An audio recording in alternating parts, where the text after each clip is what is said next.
AI has gotten out of hand. It has, Like- but it's gotten it's been out of hand, but it's getting to a point where just when you think you've seen it all, it breaks that paradigm. I mean, AI has gotten to look like so real, but like It's so real. But do you remember that? it's so no.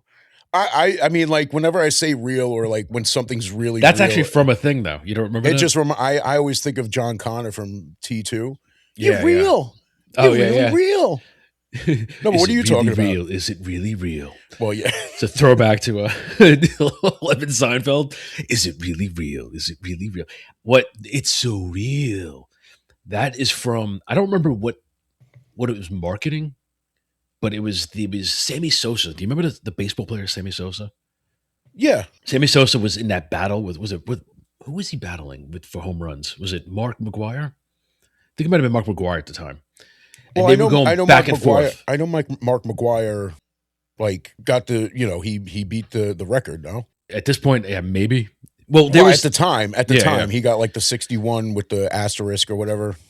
So during that time, like once again, I'm not a big baseball fan. Never really been. I followed loosely. You know what I mean? Like even now, like I follow Orioles because I love the Orioles, but I don't really follow baseball. Like I follow football. Like I follow every team. Like to some degree. I mean, I know everything about them, nor do I care to, but I know what's going on. As far as the workings, players, coaches, things like that. But like baseball, I'm like I really don't care. Baseball's a long, boring season, and if my team's in it, I'm in it to watch it. If they're not in it, then I don't really give a shit. But going back in the day, like what, 10, 20 years ago, whatever it was, that era of baseball in which it was okay to just dope yourself, like to juice yourself up. So they were just literally like Mark McGuire was juiced out of his mind, fucking Sammy Sosa, Barry Bonds, yeah. And it was just like fucking because they realized it was a big marketing like people loved watching him just. They didn't care if the fucking team won. It was just, he hits a home run, yeah. So like people just watched him hit home runs, like break the record, but the team's under 500. Who cares? Yeah. So that becomes more important than actually winning the game. Exactly. Well, yeah, it did because it put. You know what it is? Like we've talked about this before, and this is that whole aspect of we talked about it yesterday. In fact, when I was telling you about in sports, with football, it's a revenue sharing business. So there's no incentivization for a team to actually win a Super Bowl or go to it because they get the same money anyway. Right. Yeah. All they want is like I said, the illusion of competition breeds money. Like it breeds income. Like as long as you pretend like you want to fucking go to the big game or the big series, depending on what sport you're talking about, people put their, asses in the seats, pay for like that, what, $50 fucking plastic cup Miller Lite. Yeah. What, $20 hot dog. And fucking like what? Pretty much $800 popcorn. Yeah, and it's like any of like the vendors outside of the whatever stadium you're at, they charge like exorbitant prices too. It's like where are you going to go for a hot dog? Inside? I don't think so. You're not going to go back out in the stadium and catch like one of those little carts. Yeah, I mean, well, that's the thing. It's like they like some stadiums will have like carts outside selling merchandise. Yeah, but when you're in, what's that? I said, when you're in, you're in. Yeah, but when you come out, or like if you want to have a hot dog before going in, maybe spend less or whatever, it's like you're not spending that much less. Yeah, you're spending less than what you'd pay inside the stadium, but they're still charging you a lot.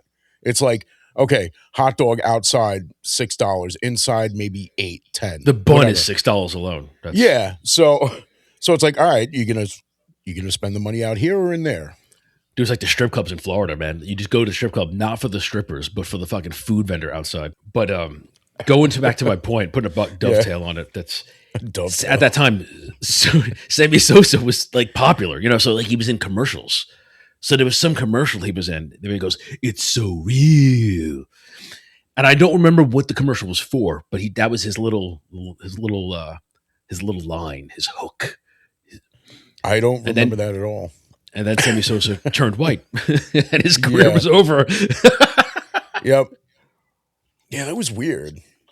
The vitiligo, whatever they call that shit. But I mean, like the Michael Jackson syndrome. Yeah. Yeah, he looked weird. You know, it's like He's the one that got all patchy, and then like I remember like years later, he was like I saw him in a suit somewhere, and he's just like fucking as white as this napkin, like just like he was just like bleached, like so, and I'm like, who the fuck is that? Sammy Sosa?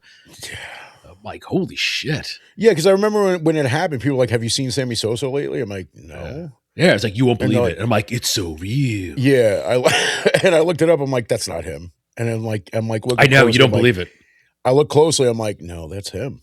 Same Yeah, face." like even his hair was bleached. It was like everything. Yeah, but exactly, and so were his eyes. Like he became like blue-eyed at I that know, point too. like he just dipped in candle wax or Like something. I don't know if he put contacts in. He's like, "Hey, I might as well go all the way with this one now." You know, like fucking, bleach my eyes. yeah, bleach my eyes, bleach my hair, bleach my bunghole. You got to bleach it in between the spurts though, because it gets a little dirty. A triple shot of Sammy. You remind me of that time, dude. That reminds me of my mom and her boyfriend when I used to live with him back in the day. You know, being very vain person, he always had my mom, you know, dye his hair and everything. Like she would dye his chest hair, and I remember he went so far as to even get his eyebrows and his eyelashes.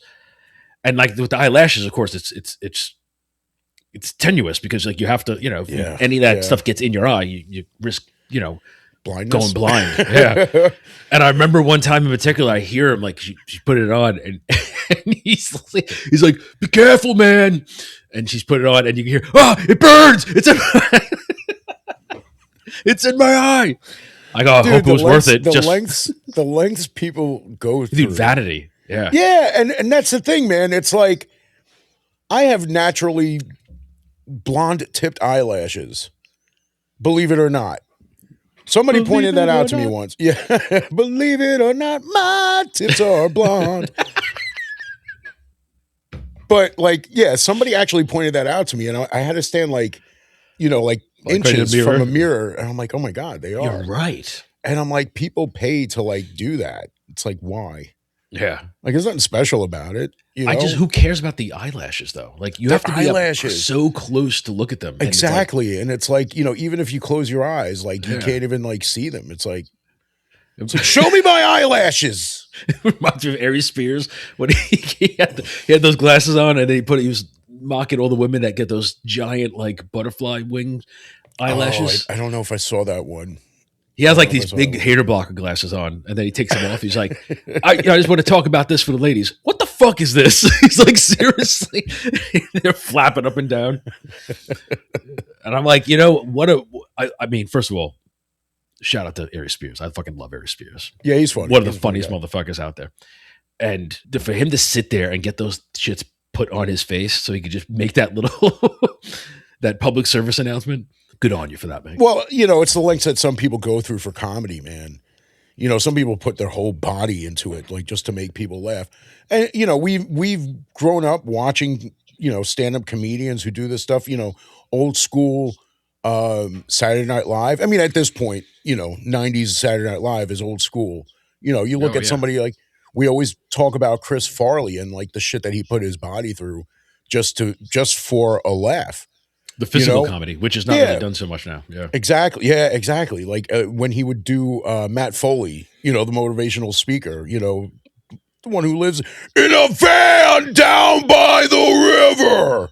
Dude, can you think? And this is like, I have no preconceived answer for this, but can you think of a person now, like a modern, like one of the like the newer, younger stars out that are actually adept at physical comedy? No, I could just name the old school cats, and half of them are dead. You know. Yeah, and I can't even think of like anybody who has like something about them that's memorable. I mean, like, look, we talk about comedians all the time, and there are things that we'll remember about them. But there are certain things about some of the older, you know, actors and comedians. Like you just mention their name, and it's like you know who you're talking about, or you mention something someone did, and it's like, okay, yeah, you're talking about this guy. You know, it's an attribute that's emblematic of them, and it's a reminder. Exactly, and it's like, you know, and I'm not taking anything away from today's stand-up comedians. Not all of them, I should say. There are some comedians that, you know, you and I love. Like, Yeah, like we were talking about like Pete Holmes, Yeah. hilarious dude. You know, a lot of stuff that he's done. Like I've seen clips of him, his stand ups. You know, I even saw him in this movie, the best Christmas pageant ever. And it was like, it was like one of those like it was like a wholesome Christmas movie, and he played the dad, and he was great. It was like just seeing him in a different element, just love the Actually dude. playing a different character. Yeah. Yeah, he's playing a dad, and it was good, and he was good at it. Like I wanted to see the movie anyway. When I saw that he was in it, I'm like, yeah, I got to watch this movie, and he's great. Like certain comics like him, like I still find some of Bill Burr's stuff funny. I mean, I still love his older stuff. Yeah, that's what I'm saying. Like I love when he would like fly off the cuff, go off the handle, and just Oh God.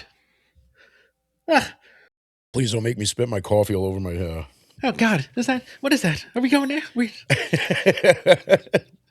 Well, I mean, he was great. I mean, he yeah, really he was. was a solid comedian. Yeah, he was one of those comedians who like whatever you threw at him, he was always able to respond. Well, He also like too, I mean, he very quick you know witted. fashioned a legacy for himself. I mean, this goes back to like, do you remember the Opie and Anthony days? His famous, Yeah. what put him on the map was Okay. when they would have that. Do you remember that at all? I didn't really get to listen to Opie and Anthony until they were on K Rock when they were on 92.3. It Okay. was like they would do like an hour or two early in the morning before they would switch over Yeah. to XM or Sirius, whichever Sirius XM, I guess it was. And that was the only time that I ever really Terrestrial listened to radio. them. Yeah, I mean, because like I know that they were on that. I remember when they were on that other radio station. I listened to them a little bit, Yeah. and I remember when they, what got them kicked off of that Yeah. station. I listened to him a lot. I listened to him every day, like Yeah, back then. but yeah, so I don't really know about what made Bill Burr famous off of their show because I didn't start listening until like years later, and it wasn't Okay. just because like it was, oh, everybody's listening to Opie and Anthony. I got to listen. Well, they got kicked off of this station. Now they're on Sirius XM, and now they're back on terrestrial radio because this. No, it was more because like I listened to K Rock every day at the back when they still had music, and Yeah. I would listen to it, and they would be on before the music would come on. Well, I mean, this goes back. I mean, for you know, obviously younger people don't really deal with radio, but radio was obviously much more of a thing back in the '90s growing up.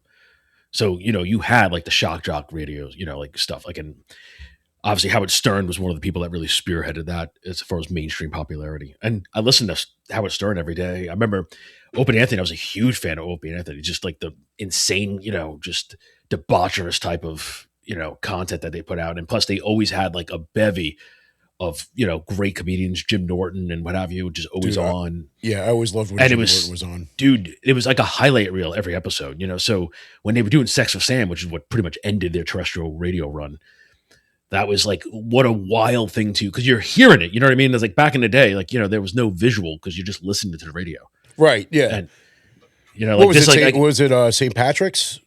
it St. might have been Patrick's Cathedral? Yeah, I think it was. I think that's I the one can't where the couple remember. I got just caught, remember. and Yeah.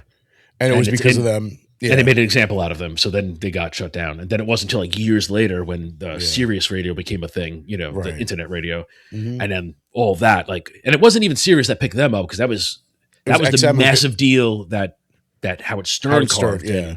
That They were started XM. it all. And then they jumped into XM. Yeah. Like, they were the Coke to like, the Howard Stern Yeah. Pepsi.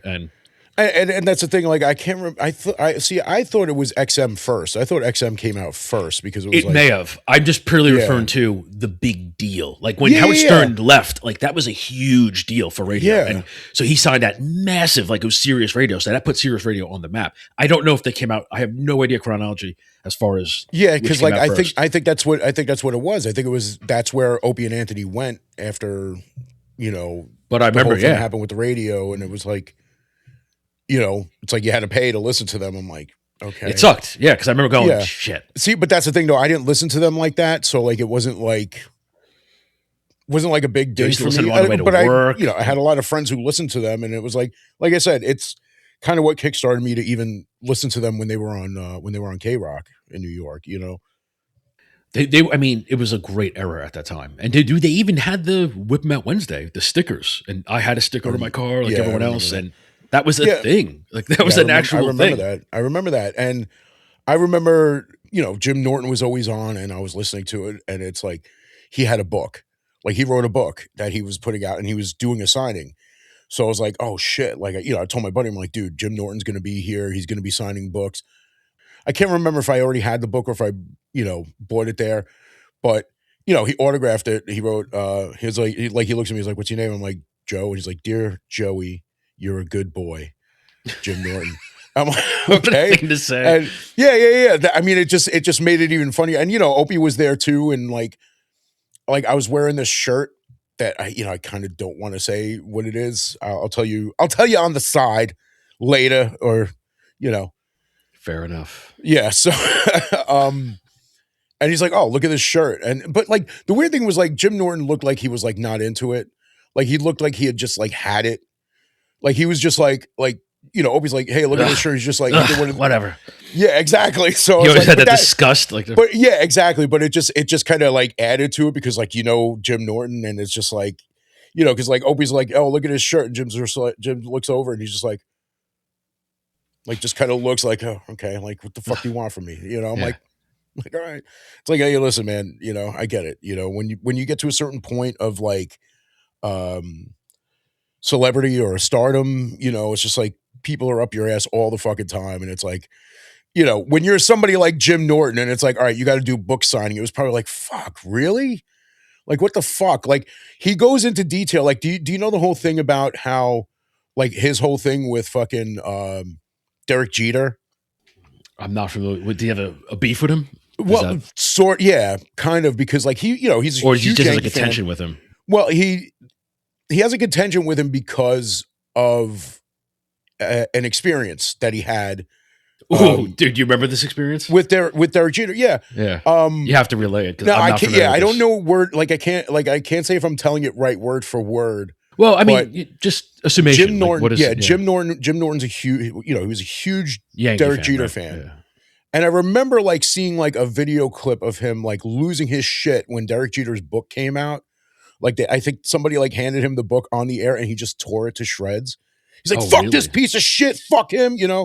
Why was he mad though about the book? So what happened was, I think they were. I'm trying to remember. I think it was like they were at like some kind of like they were at some kind of gathering together. I can't remember if it was a party or like some kind of like event or some shit like that. And Derek Jeter was there. Jim Norton was there, and he came upon Derek Jeter, and he's like, oh hey, he like came up to him. He's like, hey dude, I'm a huge fan. I can't. I think he asked him for a picture or an autograph, and he's like, yeah. I'll get you later.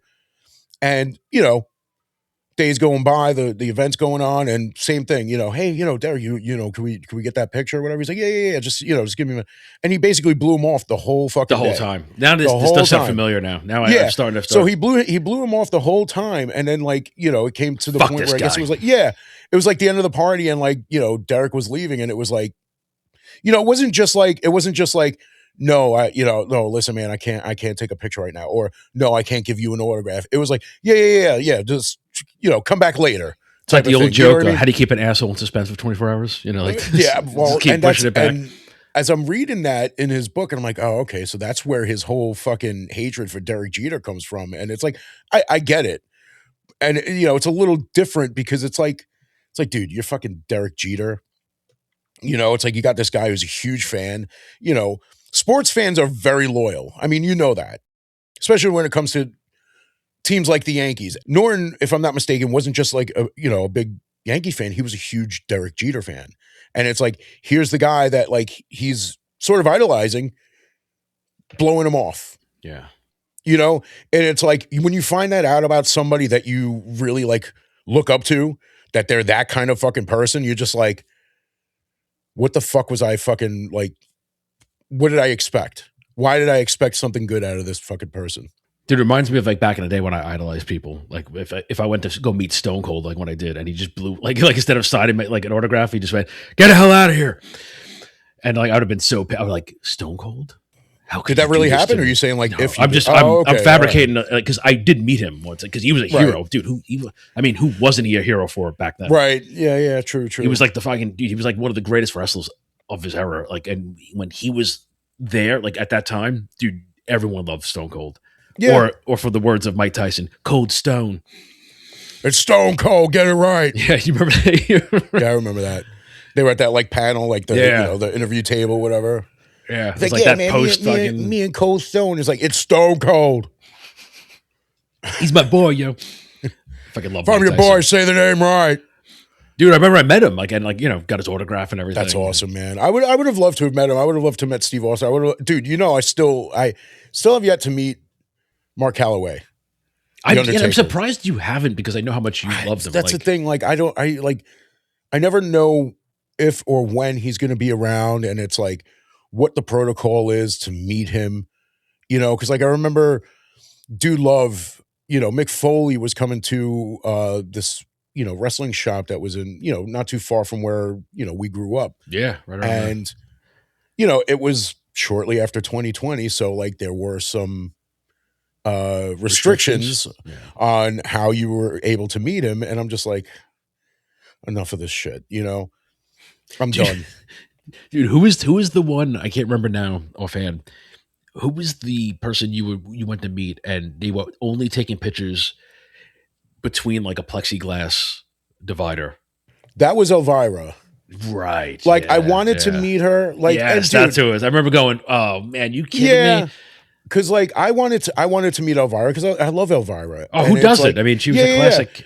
But it's like, and dude, again, I get it. It's like, dude, you're the one that sets however you want to do this. I don't expect any of these celebrities to touch me or to be able to touch any of them. I get it. I'm not expecting to like walk over to Elvira and put my arm over her shoulder and shit like that. Some celebrities are cool with that. Some will do it themselves before you even think to do it. So I get this is how you want to do it, but the way I look at it, it's like, okay, it's a pro photo shoot, which is something that you have to spend You're paying extra for. You're paying extra money for. And when I read that it was, it's like, there's going to be the partition between the two of you, I was like, all right, I don't want to do that. Again, not because I need to have my hands on Elvira, but because to me, that's like sullies the experience. Yeah, to me, it's like you're not really in the picture together. It's like there's something, there's you're that, not but because also, you're like 10 feet away from her. It's like, why am I paying for this? Right. And also at her table, she wasn't taking pictures. And some people do that. Some people don't take pictures at their table. They just sign autographs. They'll tell you like, listen, if you come to this table, he's signing autographs, but he's not personalizing anything. So don't ask him to personalize. If you go to this person's table, they're not doing pictures. They're only doing pro photo shoot. If you go into this guy's table, it's like he'll come from around the table. You stand here. He'll be behind you about 2 feet. Okay. All right. It all depends on how badly you want that picture. See, like when I first met Derek Mears, cool as hell. Love the dude. Guy was a sweetheart from the second I met him to the second I walked away from his table. But it was still shortly after that time, and he was still wearing a face mask. Oh, yeah. So I was like, okay, I'm not going to take a picture with him now. If there comes a time where I get to meet him again, we'll take a picture together. He's a giant cool of a man, too. Yeah, and it's not out of disrespect. It's not like, oh, well, fuck you, you're wearing... No, it was more like, listen, I'd rather be able to take a good picture with you where, could see you smiling, even if you're not that happy to meet me. I'm sure you're going to smile for a picture. You could at least fake it for a picture. Exactly. And it's like then, a couple years later, he was at this convention that's not even that far from it was like 15 minutes from my house. And we took a picture together. He wasn't wearing a face mask. And it's not the best picture that I've ever taken with somebody. It's like when I say I want to see your smile, it's like that dude smiled. Yeah, no, but I mean, like, it was like ear to ear smile, face all red, and but dude, again, a sweetheart of a guy. That's why, like, he seems like a nice guy. Someone, yeah, dude, really, dude, all the guys that I've met who've played Jason Voorhees have been cool dudes. Now, there are all the guys I met with you, like, they're all fucking cool. Like, right. They were all really, really nice guys. Yeah, exactly. And it's like, it's like I always say, It's like if you meet somebody, it's like you got to make your moment. You're going to have a moment if you know how to create one. You know, not every person that you meet is going to be receptive. They're not going to be like, oh, hey, what's going on? I'm so happy to meet you. It's like, dude, I was at a convention for 3 days last week. I'm at a convention for 3 days this week. I'm going to another convention on another side of the country next week for 3 days. You know what I mean? It's like, dude, on top, from being in movies and TV shows and all that stuff, and then having to do this, it's like, I get it. It's like you're working, I mean, you are working, but they're making money. I mean, it's no, of course. like just one aspect of that. It's not a total strain for them because I mean, you're just sitting there signing autographs and stuff, and you're getting paid for it. It's a pretty sweet gig for True, and that's the thing too. You don't even have to turn it on. Yeah, you don't have to because people just want the pictures. Like a lot of them just want the picture or the autograph. Yeah, you're just there making money. Yeah, but like you don't even have to turn it on. You don't even have to act interested. Hi, how you doing? Oh, it's really good to meet you. Who am I writing this out to? Yeah, you know what I mean. Okay, fuck off. Right, but a lot of them take the time to really talk with you. It's like whenever I go up to somebody's table, I give it a shot. See how they react to it. Some people I just don't know what to say. Like when I met Doug Bradley, dude, it was awesome meeting him. Yeah. But it's like I don't know how to talk to him. Yeah. I don't know what to do. I don't know. So I just got the autograph. I said, dude, I love you, and I love you in the Hellraiser movies. I think you're fantastic. And he's like, thank you, mate. Sign this autograph. Dude, it was like Lachlan Monroe. Like I love Lachlan Monroe, one of my favorites. And I just didn't quite know what to say to him. I was like, oh, dude, you're the man. Like, and fortunately we just got some kind of conversation going. Oh yeah, dude. See, like with Lachlan Monroe, I knew what to say to him the second time I met him. Yeah. Which was, oh yeah, that was me. Because dude, the first time we met him, I had him autograph one of the pictures when he was in Freddy versus Jason, like the scene where he gets killed, so, and then when I went there with another buddy, he's like, oh yeah, I remember you. And I'm like, listen, man, it's nice of you to just say that. He's like, no, you were at the PA Monster Mania. I'm like, I remember. Oh shit, yeah, that was me. Yeah. I was like, wow. I'm like, I'm sorry, man. I thought you were just saying that. He's like, no, I remember you. I'm like, oh wow, that's great. That's awesome. I mean, dude, I love going to conventions, and it's like we talk about this all the time. And one of the things I always tell people, like, because like I've had people ask me, like, hey, listen, I've never been to a horror convention. Like, what should I expect? I'm like, well, who are you going to meet? It's like, okay, well, I'm Felissa Rose is going to be there. Dude, she's awesome. She's awesome. All you got to do is just say hello, tell her what you think, or like you can even just start a conversation with her. She'll talk with you. She'll always do that. I want to meet Kane Hodder. Dude, Kane Hodder is fucking hilarious. One of the fucking coolest guys that you'll ever meet. He's chill as fuck. Yeah. I'm like, and it's like, well, I want to meet David Howard Thornton. I'm like, okay, David Howard Thornton good luck with might that. be, yeah. David Howard Thornton, I'm like, you're going to wait a while. You're going to wait a long time because right now he's the biggest, slasher movie star. And his lines are long, and he might not spend that much time with you. It might be like, hey, how you doing? Who do you want me to sign this to? Whatever. Because that was my last experience with him. The first one spent a little more time because, it was before part 2 came out and before he blew up. And the line wasn't as long, not nearly as long. And he spent a little more time, but it's like, when you got a line and you're waiting for 2 hours to get to the front of the line, it's like, guy's going to be like, all right, come on.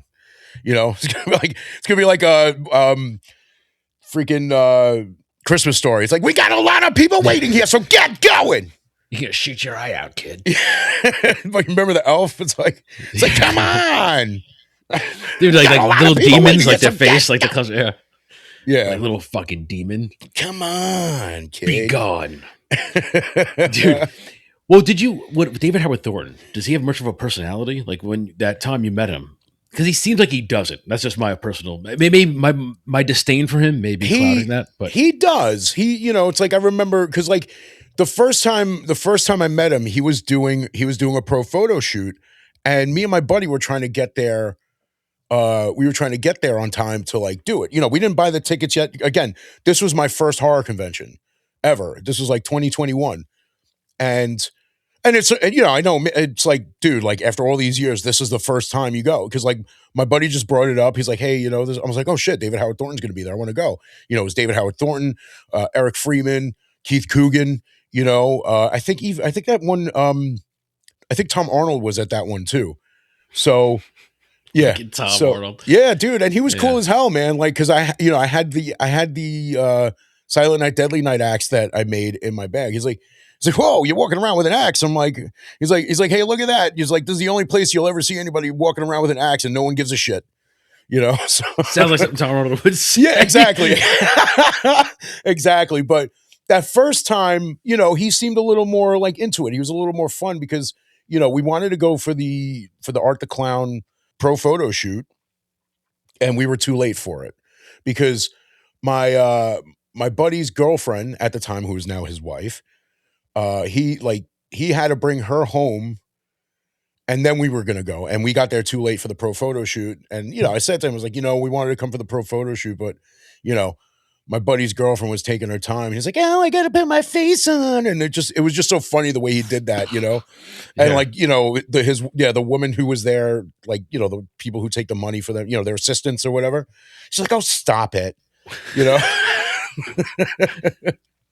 And the crazy thing is too, this was while like Terrifier 2 was like taking forever to release. Yeah. This was 2021, and the first one came out in like 2016, and you know, we all knew that part 2 was coming out, and I'm pretty sure it was Jason Levy who came up to me and gave me like a postcard, one of those, like just a, you know, an advertisement for the movie Stream, which at the time I didn't know what it was, but when I finally saw it, I was like, this movie's awesome. I know I've said this before. No, I still have yet to see it myself.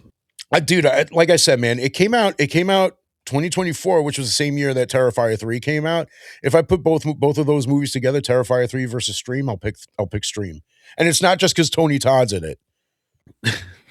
No, I'm serious. You know, like no, I mean, because dude, the movie was a real love letter to slasher. Real slobber knocker.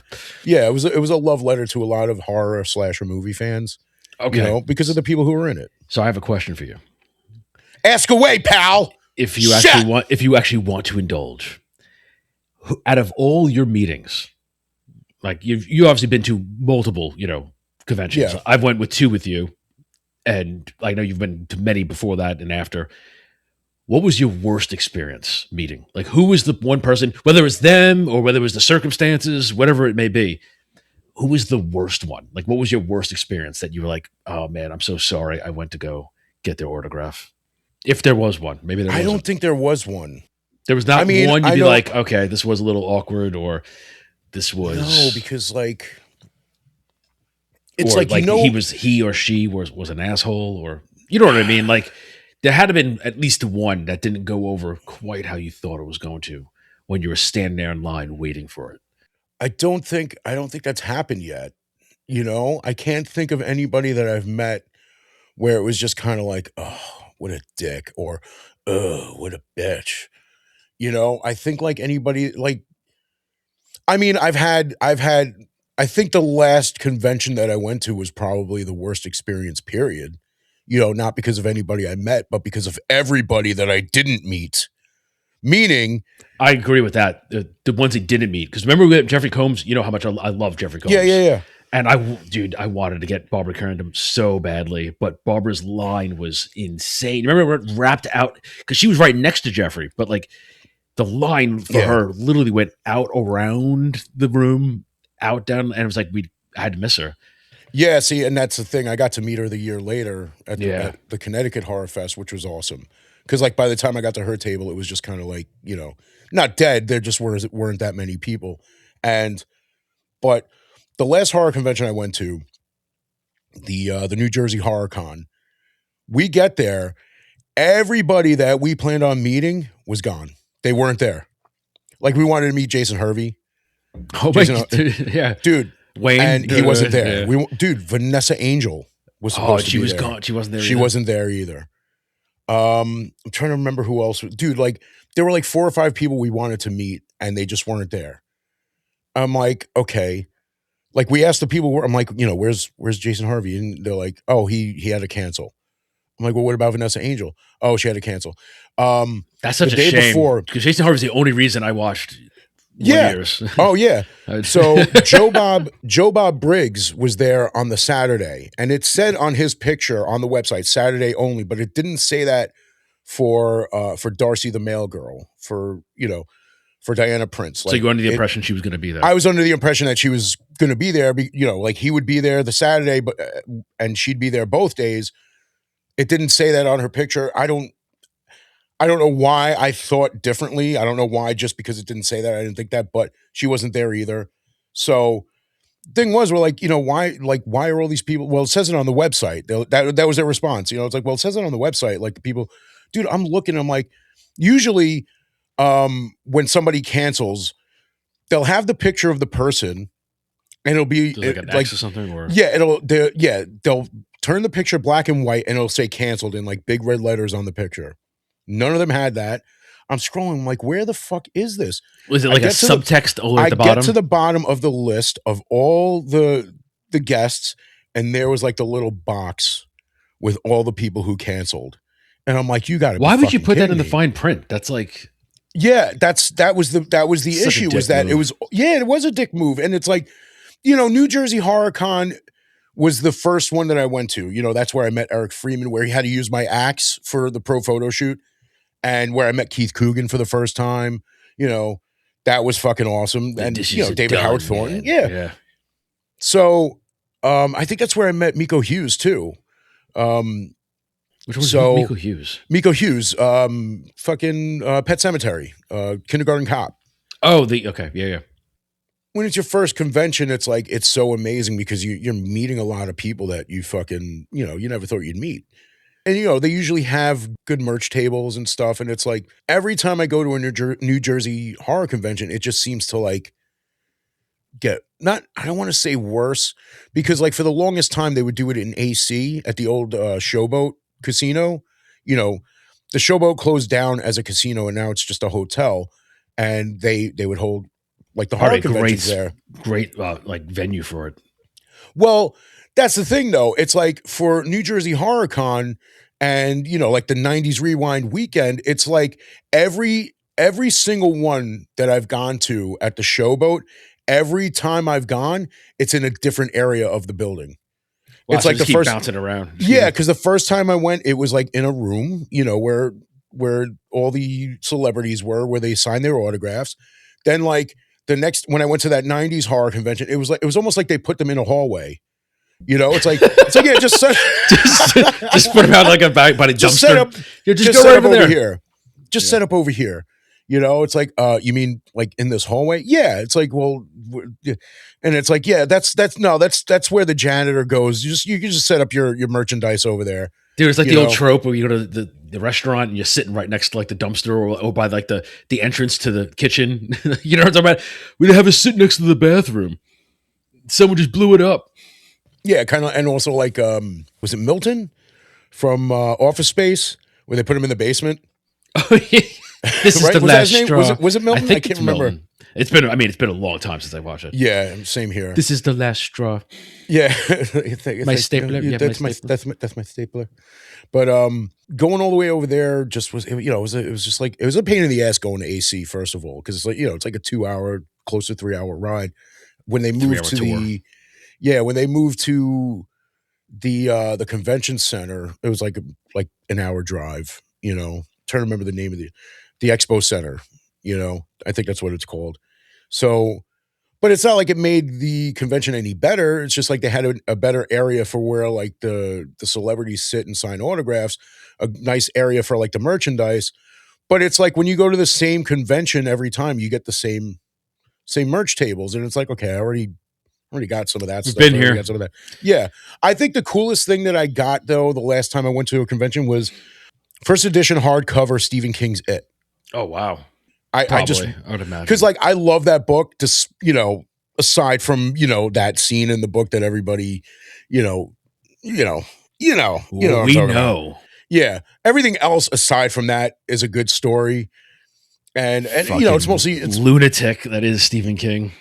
Yeah, but and a lot of it is because of the love of the original movie and all that stuff. And I remember trying to read it when I was like 10 years old, and it just didn't happen. It wasn't until way later that I actually read it. But like I said, I think as far as meeting certain people, I haven't had a bad experience. I've had experiences where it was like short, certain people that I've met that, didn't have like large parts in some of the movies where it's just like, oh, I loved you in that movie. Oh, thank you. It's good, and then it's like, that's it. And that's fine. I have no problem with that. Especially when it's somebody who was like in like 5 minutes of a Friday the 13th movie. It's like, I just want it for my Friday the 13th collection. Nothing against you. Collection. Just sign this and let me get out of your way, But I think the worst experiences I've had were where I didn't meet people. Like that last New Jersey HorrorCon. I didn't get to meet Judith Hogue. She was at a 90s Rewind weekend. Her, yeah, dude. Cause like and it was crazy because like I have the April O'Neil Ninja Turtle NECA figure. I have a few of them actually. The one that came with the raincoat, the one that comes without the raincoat, the one that comes with her autograph, the one that comes with Casey Jones, So I'm on her line and I'm waiting. There's just one person in front of me and like they're taking their time talking, which always awesome. Always cool when you know that they're that cool. But I look over at Felissa Rose's line and no one's there. Which, granted, it was a Sunday. It was the first convention I went to on a Sunday, which it's like, when you go on a Sunday, it's like, dude, it's almost like free reign. You know what I mean? Like there's probably like leftover time, like because like people already, they shoot their shot. So Sunday's leftovers. Yeah. Like anybody wants to put his bone, the gristle. Yeah, exactly. Well, dude, and that's the best time to hit the merch tables, man, because these people don't want to have to pack up all this shit and go. Like, I can't tell you how many can't tell you how many good deals I've gotten on like vinyl soundtracks just from striking right then and there. But so I'm standing there. And it's like, dude, it's fucking April O'Neil from one of my favorite movies of all time. But then I look over at Felissa Rose's table and nobody's there. And again, this is still like early on in my convention going experiences. So like I didn't know that I was going to be able to have such an amazing interaction with Felissa Rose. So I knew she was going to be there. I'm wearing a Sleepaway Camp shirt. So I walk over to, I was like, you know what? Let's go see Felissa Rose first. My buddy's like, no, dude, it's April O'Neil. I'm like, I know, but she's taking her time. We'll come back. Go over to Felissa Rose's table. She's standing. Dave Sheridan's at the table right next to hers. They were kind of there to, Did you have a vacuum cleaner? Yeah. Like it was like one more time. Yeah. So yeah, fuck. So she's looking down doing something. I know I've told this story already, but like. She's looking down, like doing something, and I just walk over to her table, and I'm like, oh, wow, I didn't know you were going to be here today. Looks up, sees my shirt, starts laughing, and we start talking, and we just like talk about like all this shit. I had a poster for her to sign. She's like signing other shit. She's like, oh, do you want another poster? I'm like, oh, she's like, no, don't worry about it. She signs it. She writes other shit. She's like, dude, I can't tell you how many times I've met her after that point where she's just been so sweet. Like, my cousin will tell this story a little bit more like exaggerated because, he just loves telling stories. He likes to embellish a little bit. But there was another NJ HorrorCon that we went to. I walk in, again, wearing a Sleepaway Camp shirt. And she's walking by and she stops and she sees me. She's like, oh my God. She puts her arms around me, gives me a kiss. And she's like, oh, it's so good to see you. She's like, you're going to come to my table? I'm like, yeah. I'm like, all right. She's like, all right, good. So go to her table, next time I met her, she even said to me, she's like, you don't always have to like come up here and, hey, you could just stop by and say hi if you want. I'm like, okay. I'm like, okay. Like I felt like a little kid, like, it's like at the dinner table. It's okay. If you want an extra bun, just grab one. Exactly. It's like, really? Okay. I'll do that, Just grab one. Yeah. But dude, Felissa Rose, like I could tell you, like, but what a sacrifice, though, man. And I'm not saying like you made the wrong decision, but it just sucks that like you had that amazing experience with her, but you also sacrificed Judith Hogue as a result. Yes, that's true. And I did mention that to my buddy. Sucks. Like it sucks that it had to come at the expense of something. It sucks that I didn't get to meet Judith Hogue, but I don't see it as a complete loss because like. The connection that I made. Well, it's not a loss; it's a sacrifice. Like in other words, I know they sound the same, but it's a difference. Like you gained a lot. Like you almost like superficially befriended Felissa Rose. You know what I mean? Like yeah. So like so you gained that, but you lost just to like explain that chance. Just to explain, like Judith Hogue left. Yeah. When I was done talking with Felissa Rose, For when I was talking to Felissa Rose, and and then Dave Sheridan took a picture with him too, because he was like right there, and I almost felt like. it's like, all right, that is doofy, and it's like they do work on a lot of projects together. Like a lot of the newer movies with, that Felissa Rose is in, you'll see Dave Sheridan in also, because they were both in Stream. They were both in Stream. They were both in this movie that I started watching on Small pool. Screambox. It feels like, like Yeah, where they well, all I mean, work together. because the two of them, they actually work well together. And in Stream, they weren't actually working together. Like they're not in like the same scenes together or anything. But like, I was watching New Fear's Eve. I can't say that name without laughing. It sounds like such a horrible movie just for the name. It kind of is. I mean, dude, it's New Fear's Eve. New Fear's Eve. Dude, there are like, Felissa Rose and Dave Sheridan are really the only notable actors in it. Everybody else, you could tell they're like either like new at it or like they've been in like really, really independent movies, and I'm not taking anything away from them. It's like whenever you see a movie that's like straight to streaming or whatever that won 8,000 independent film awards for an award ceremony that you've never heard of. Again, not taking anything away from it, but it's a slasher movie. It's kind of fun, kind of stupid. It's a slasher movie. Kind of hip, kind of now, kind of sassy.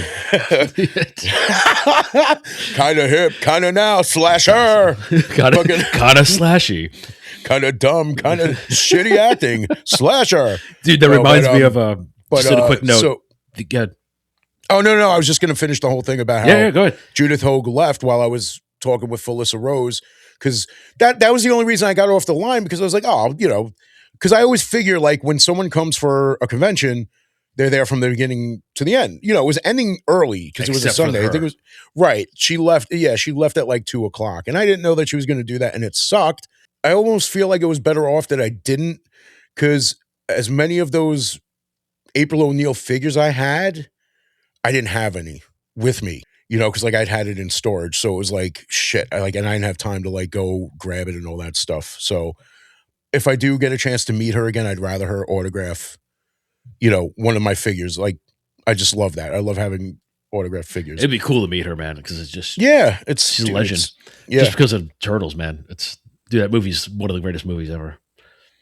But all I was going to add it reminds me of I'm sorry about that. Texas. No, you're good. It was a quick point. Texas Chainsaw Massacre: Next Generation, a movie that is virtually anonymous except for Matthew McConaughey and Renee Zellweger.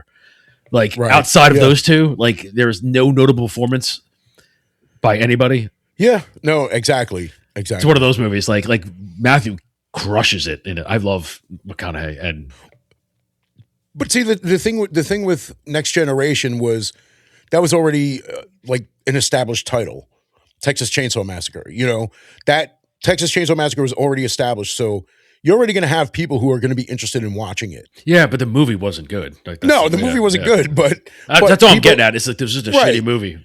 Yeah, it's a fun shitty movie. It's a movie that I've watched. Like I haven't watched it in a long time, but like when we first rented it, like we rented it more than once. It's like wait. Oh no, I love the movie. Make it clear for those watching. I love the movie because it's so quotable and it's so ridiculous. Yeah. Like it doesn't make any sense as far as the writing. And the dialogue outside of Matthew McConaughey is so unmemorable. Like it's so forgettable, but he is brilliantly insane. I just like his direction, like the choices he makes are so weird and so like stellar at the same time. Like they're just so like he's just Matthew McConaughey on steroids, and it's fucking glorious. But everyone in it that's not a main character, like that's not a famous actor, is just absolute horrific actor. Like they're all horrific. Right. The only one I'll give a shout out to is the girlfriend. Yeah, she was pretty good. But like I said, because it's Texas Chainsaw Massacre, because people knew the name already, people were already going to be interested in seeing it because they know Texas Chainsaw Massacre. A movie like New Fear's Eve, the only thing that would probably the only thing that would probably how could it go wrong? Right. The only thing that would probably have people be interested in seeing it is knowing that Felissa Rose and Dave Sheridan are in it. They were both hilarious in it. They're both really fucking funny. Like I love Felissa Rose. I love Dave Sheridan, and I still have yet to finish it. I don't have that much left in it. Well, because you know what it was? It was like because I watched it in the morning, like before work, like waiting to go to work, and I didn't get a chance to get back to it. I mean, I had a chance to get back to it, but it's like I was like, you know what? I'd rather watch an episode of Home Improvement, right now. I don't blame you with that one. Well, dude, I just got to the episode. I just finished the episode where they thought Randy might have cancer. What is that, like the later season? What was it, season 4? I think it was. I don't remember how many seasons that show run. I think 6, there were like 7? 10. Was it 10? Did they make 10? Maybe, I don't know, but it's like, well, like the kids, they brought Jill brought the boys for their like regular checkup, and there was something wrong with Randy. They found something, like they found a lump, and they had to find out what it was. So it was either cancer. It was either what do they call it? A goiter. A goiter. Yeah, or it was hypothyroidism. Okay. To where it was something where he would just have to take a pill every day. So I'm guessing if you don't remember this episode, then you haven't seen like the clips of people watching like the original TV spot for it. I feel like you have, because it's like you see like what's his name? Steve Carell, Stephen Colbert, and I think it was Conan O'Brien. Like you see their reactions to watching this ad for Home Improvement. It's like, this week on Home Improvement. It's like, Dad, I don't know why this is happening to me. It's like, no, it's going to be okay. It's going to, it's like a parent's worst nightmare. And then it's like, Dad, I don't know what's going to, it's like, it's all this like heartfelt shit. Real all this serious. Like, yeah, real serious. And it's like, solemn. And it's like Tuesday night, 8 p.m., Home Improvement. Home Improvement followed by Mug Root Beer presents Dana Carvey's TV show. Really? And yeah, and you just exactly, you just see like, it's like you see Steve Carell like sitting there like looking all worried. Gotta make a point to mention that one. And then it's like, but this was the original TV spot for it. It was like followed by Mug Root Beer presents Dana Carvey, and like Steve Carell, Steve Colbert, and like I said, I think it was Conan O'Brien, just bust out laughing. Like they look like so concerned while they're watching it. Like, oh man, wow. And then it's like followed by, they just bust out laughing. Because you remember the Dana Carvey show? Like every episode remember how every episode had a different sponsor?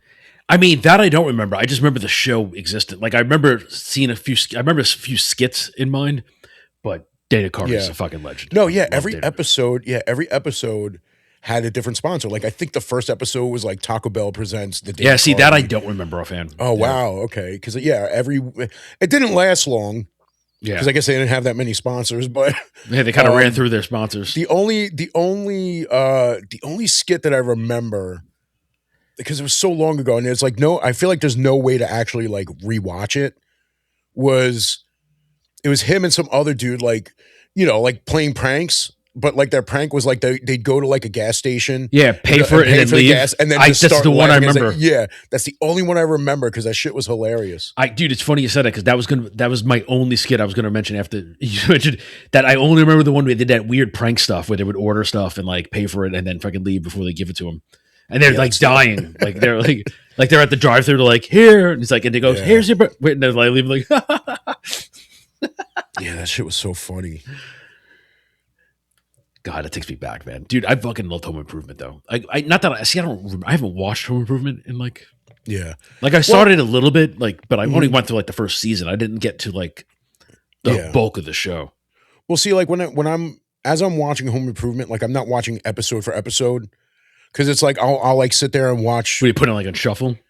No, not on shuffle really. Just if I'm watching, let's say I start from season 1, episode 1. I watch like an episode or two or whatever, and like let's say it's late at night, I fall asleep, and by the time I wake up, it made it to like episode 7. I'm not going to go back. Yeah. I'm just going to continue on from there because I've seen these episodes so many times. But sometimes you catch things that you don't remember from back in the day. Like I got to the episode where Brad got his like new haircut that like Tim didn't like. It was basically it was the one of the bigger like styles of haircuts for dudes in the 90s where mullet? Was it a mullet? The sides shaved with the ponytail or like just the long hair. Yeah. You and I both had that haircut. You just didn't wear the ponytail. No, I hated the ponytail. I thought, dude, as far as that, I mean, like, it was too long to be the mushroom because like the mushroom like came like just like right around here. But like like I'll say it again, man. I think the best who had that haircut was Jason Newsted. Like I remember when I saw him with that haircut, I thought that was the coolest shit ever. You know, he just had the side shave, the long hair at the top. It was like that was him, dude. Like that was Well, fucking yeah, and especially because he made use of it by headbanging all the time. You know, did the windmill yeah. and Yep, just yep. dude. He was. I mean, he was a legend back then. You know, like Yeah. he was the balls in Metallica, bro. Well, dude, yeah, because when the Black Album came out, like that's when I first heard Metallica or heard of Metallica. You know, so and I know Enter Sandman was the big song of that album. Like that was the big hit single. First episode I ever saw was Wherever I May Roam episode. Yeah, First video. that's my first favorite video. song. The first time I Me saw too, that, I was yeah. like, dude, this song is the shit. Yeah, and I remember seeing Love Jason that song. Newsted thinking like, dude, this guy's cool. Yeah. And then seeing the video for Sad But True, the way he's headbanging in that and shit, you know, I'm like, yo, this guy's awesome. Dude, little did I know that I was going to end up being a bass player after that anyway. But isn't Sad But True that one with that blonde dude that just like looks like his head's about to come off his neck and he's headbanging like during like the breakdown or what have you? yeah, I think so. It's like some old grizzly looking like blonde dude. And he's like, and it, like he's like headbanging so hard. I think it was from Sad But True. Yeah. That I'm like, there's no way he doesn't have neck problems after that video, that clip. But dude, like fucking Metallica back in the 90s, like, you know, when you and I first got into them, I mean, like I can't remember if you got into them before me. I got into them when the Black Album came out. I did too. Yeah. Yeah, we were like 10, 11 years old, and it was like, it's like, wow, this is some cool shit, you know? And dude, back then I wanted to be James Hetfield so bad. I did. It always reminds me of the Cowardly Lion, man. Like it's just like you just turned to metal. I agree. Ooh, like, yeah. Dude, and I used to be able to do his voice well, but like, you know, as far as singing, and I remember like my sister's boyfriend at the time thought it was like cool that I was able to do like the low part of fucking Unforgiven. Yeah. Never free, never me. But dude, but I remember back in the day when like, you know, we were what, like 12, 13 years old, and it's like, yeah, we're going to be in a band. And it's like, yeah, we had no instruments for like years. Yeah, exactly. It's like, then I finally get a guitar and it's like, I fucking, you know, shot to shit. We had then we have the one friend that we had the pool table, so we used the cues as the fucking guitar. Yeah, exactly. Yeah. But you were the only one who had anything close to like an actual instrument. You had drumsticks. I did have drumsticks because my uncle drumsticks. My uncle played drums. Yeah, that's what I'm saying. Like you had the drumsticks with you, and you're doing the whole, you know, air drum thing. You know, me and our buddy. It's like I had the smaller pool stick to be the guitar. He had the longer one to be the bass and shit. And we were just like rocking out to Metallica, and just, you know, dude, just pretending we were them. And it's my uncle too. Like it's because he listened to music like I do now. You know, so like I went to the basement where his room is, and I grabbed all of the Metallica tapes, and I just went upstairs and I listened to them all, and I just became. I love them; they were great. But I really took a love to Master of Puppets one. Yeah, right. That's the one I really took a fucking love for. Yeah, Master of Puppets is a fucking awesome album. It was the first CD I ever got. When I got, you know, when I first got my first CD player, Master of Puppets was the first CD I got. But I will say, man, you know, a lot of people, like whenever you listen to a band, whenever you get into a band, a lot of times the first album that you hear from that band becomes your favorite album. Typically, yeah. You know, like Metallica, the first album I ever heard from them was the Black Album, but my favorite album is Kill 'Em All. Yeah, you love the first album. Fucking love that album. You know, Danzig. First album I ever heard from Danzig was 4. Danzig 2 is my favorite. Yeah, Lucifuge, right? Isn't it? Yeah. Dude, because you introduced me to Danzig with Danzig 4. Again, blew my mind the moment I heard it. That first scream, you know. It's like you just hear the guitar ring out, I am a walking, screaming hell. And dude, I fucking, I'm like, close my eyes, like that intro is one of the coolest intros. Like, especially you pop that tape in, you're like, yeah. Then I remember going to the Wiz shortly after that. Because like I had already made a copy of your version of Danzig 4. So like I didn't need to buy Danzig 4. It's like I got $10 in my pocket. I'm not going to buy an album I already have. So I see Danzig 2 there. You know, it had the cover of them it was him with the rest of the band on it. And I'm like, all right, this one looks cool. You know, Long Way Back from Hell, dude. The way that whole album is just Such a fucking masterpiece. It's another front to back album, beginning to end album. I could listen to that album any day, every day, forever. It's like if they say, when you get asked a question, if you had to listen to one album for the rest of your life, what would it be? Danzig 2. Yeah. Fuck yeah, Danzig 2. Hell yeah, Danzig 2. Yeah! Dude, I remember because my aunt used to take me to this music store and she'd be like, pick out whatever you want. There you go. Look at that. Fucking A, bro. I just had to get it out. The fucking, was that John Christ? I know it's not even open yet, but yeah, John Christ, Erie Vaughn. Yeah. I remember the first Danzig album I bought was that live, the Demon Sweat live. Oh, yeah. Dude, yeah. Because the first video I saw was not even Mother. It was the... Oh, was it... It was the... did they do a video for It's Coming Down? It's Coming Down. Yeah. It's coming down. Yeah. Oh, dude, that fucking... I was like, I need this album. And I remember I bought it, and then that was like... And shortly after that's when Danzig 4 came out, and I just ended up getting that next time I went to like the store. And then it wasn't until then, like I, backtracked and got all the older albums. But yeah, you became a huge Danzig 2 fan. And then Glenn just became your guy. Glenn became my guy, man. And I'm glad I got to meet him. Like, he was another one of those people that, like... I can't remember. When did you meet him? I met him in the city. What album? Oh, when I met him, it was for Veronica. So this was after... Oh, so the movies, long after. Yeah, so... You met, like, the old Glenn. Yeah, but I met him. It still counts. Don't get me wrong. I'm just saying. Oh, of course it counts. Different ever. No. Imagine seeing him when he was like 4'3" and like 200 pounds of muscle. The belt buckle. Dude. Yeah, dude. I mean, like, because people, it's like the type of person to an extent that Glenn Danzig is. When it comes to like his music, he's one of those artists that doesn't like when people are like filming during his show, and I get that. I totally get it. When it's Danzig, I get it, because he's fucking Danzig. It's like, dude, if Danzig says no cameras, no fucking cameras. Dude, there's that one famous video of him like almost practically falling off the stage going after the one guy with the camera. Yeah. And the guy's pushing it back. He's like, just take that camera. The thing is, like, even at his age now, I'd be afraid of him if he fucking yelled at me. Like, if he was coming after me, I'd still be scared. It's like my dad. It's like if I did something to piss my dad off and he lifted his hand, even though he's in his 70s, I'd still do one of these, I would still flinch. They still may have the old man strength. You never know. Yeah. I believe that. I totally, because dude, at Glenn Danzig's age, seeing him with the Misfits, and it's like, it's a very energetic show, and he's all over the place. Like, he fucking performed, man. Like, he really fucking gave his all, and he fucking did a good job.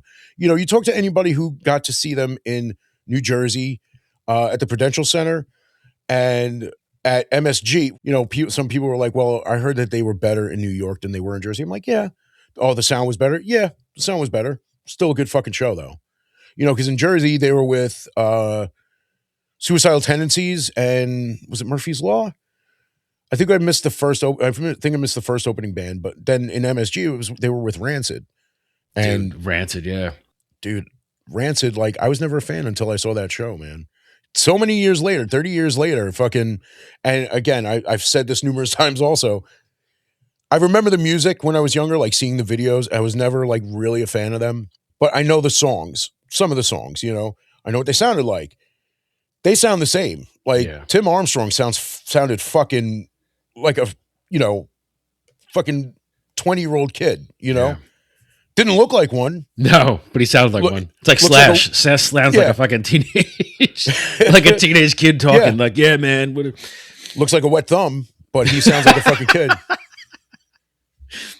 Dude, I remember back in Florida. Like, my good friend of mine, I took him to, Head P was playing, and I was like, dude, you got to come. You got to see Head P is the shit.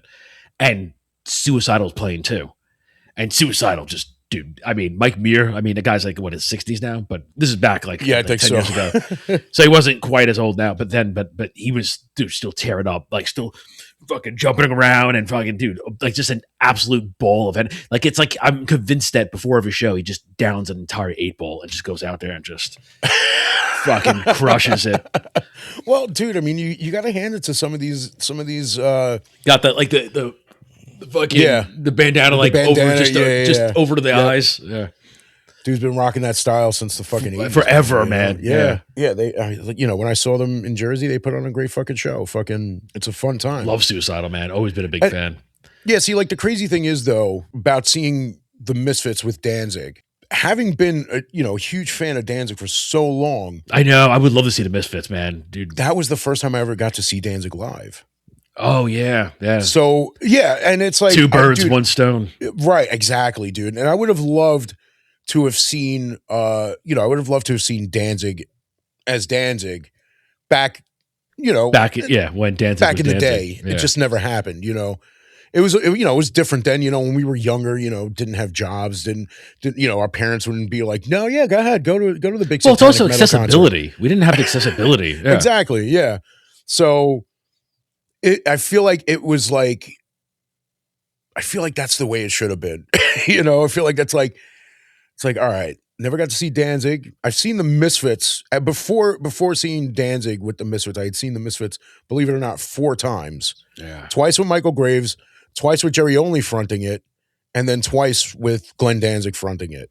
So what was your favorite show out of all those? Dude, definitely fucking, Glenn? Oh yeah, the MSG show. Straight up, dude. And he gave this whole like speech about how, back in the day when they first started out, he was told that a punk rock band will never headline a Madison Square Garden show. And it's like, and here we are. Yeah, like 40 years later. Here it is. Yeah, it's 40 years later, but it's like, because it's the Misfits reunion, you know what I mean? It's like people don't want to miss that because people love the Misfits. People love Glenn Danzig. People love Glenn Danzig with the Misfits. Yeah. Dude, I mean, I do too, man. I wouldn't have known that Glenn Danzig was the lead singer for the Misfits if it wasn't for you, because I remember like when I started, loving Glenn Danzig back when we were like 14 years old. And I'm like, dude, what is with this? Like, it's like, I knew it was the Misfits. I'm like, what? I always see people with this Misfits logo on their like tattoos or t-shirts, because we were just like getting into metal, and it's like, I was like, Cliff Burton had the Misfits tattoo, and you always see him with the t-shirt on, and like, well, Glenn Danzig was the singer for that band. And I'm like, I got to go get a fucking album. And I remember we went to The Wall. I remember going in there and I'm like looking at the Misfits albums, and I saw Legacy of Brutality. I'm like, all right, that's a cool fucking cover. Grabbed it off the shelf, and it was like, that was it, man. It was a fucking rap. Like it was different because it wasn't metal. And it's like, I didn't. Yeah, but it's so good, man. Like, yeah. Because my first time I got was the Collection 2 one, and that was. Right. Yeah.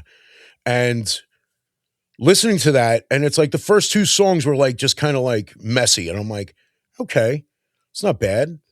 Yeah, it wasn't about the technical prowess because there wasn't right. But it was just the overall sound and the theme, and just Glenn, that velvety voice like coming in.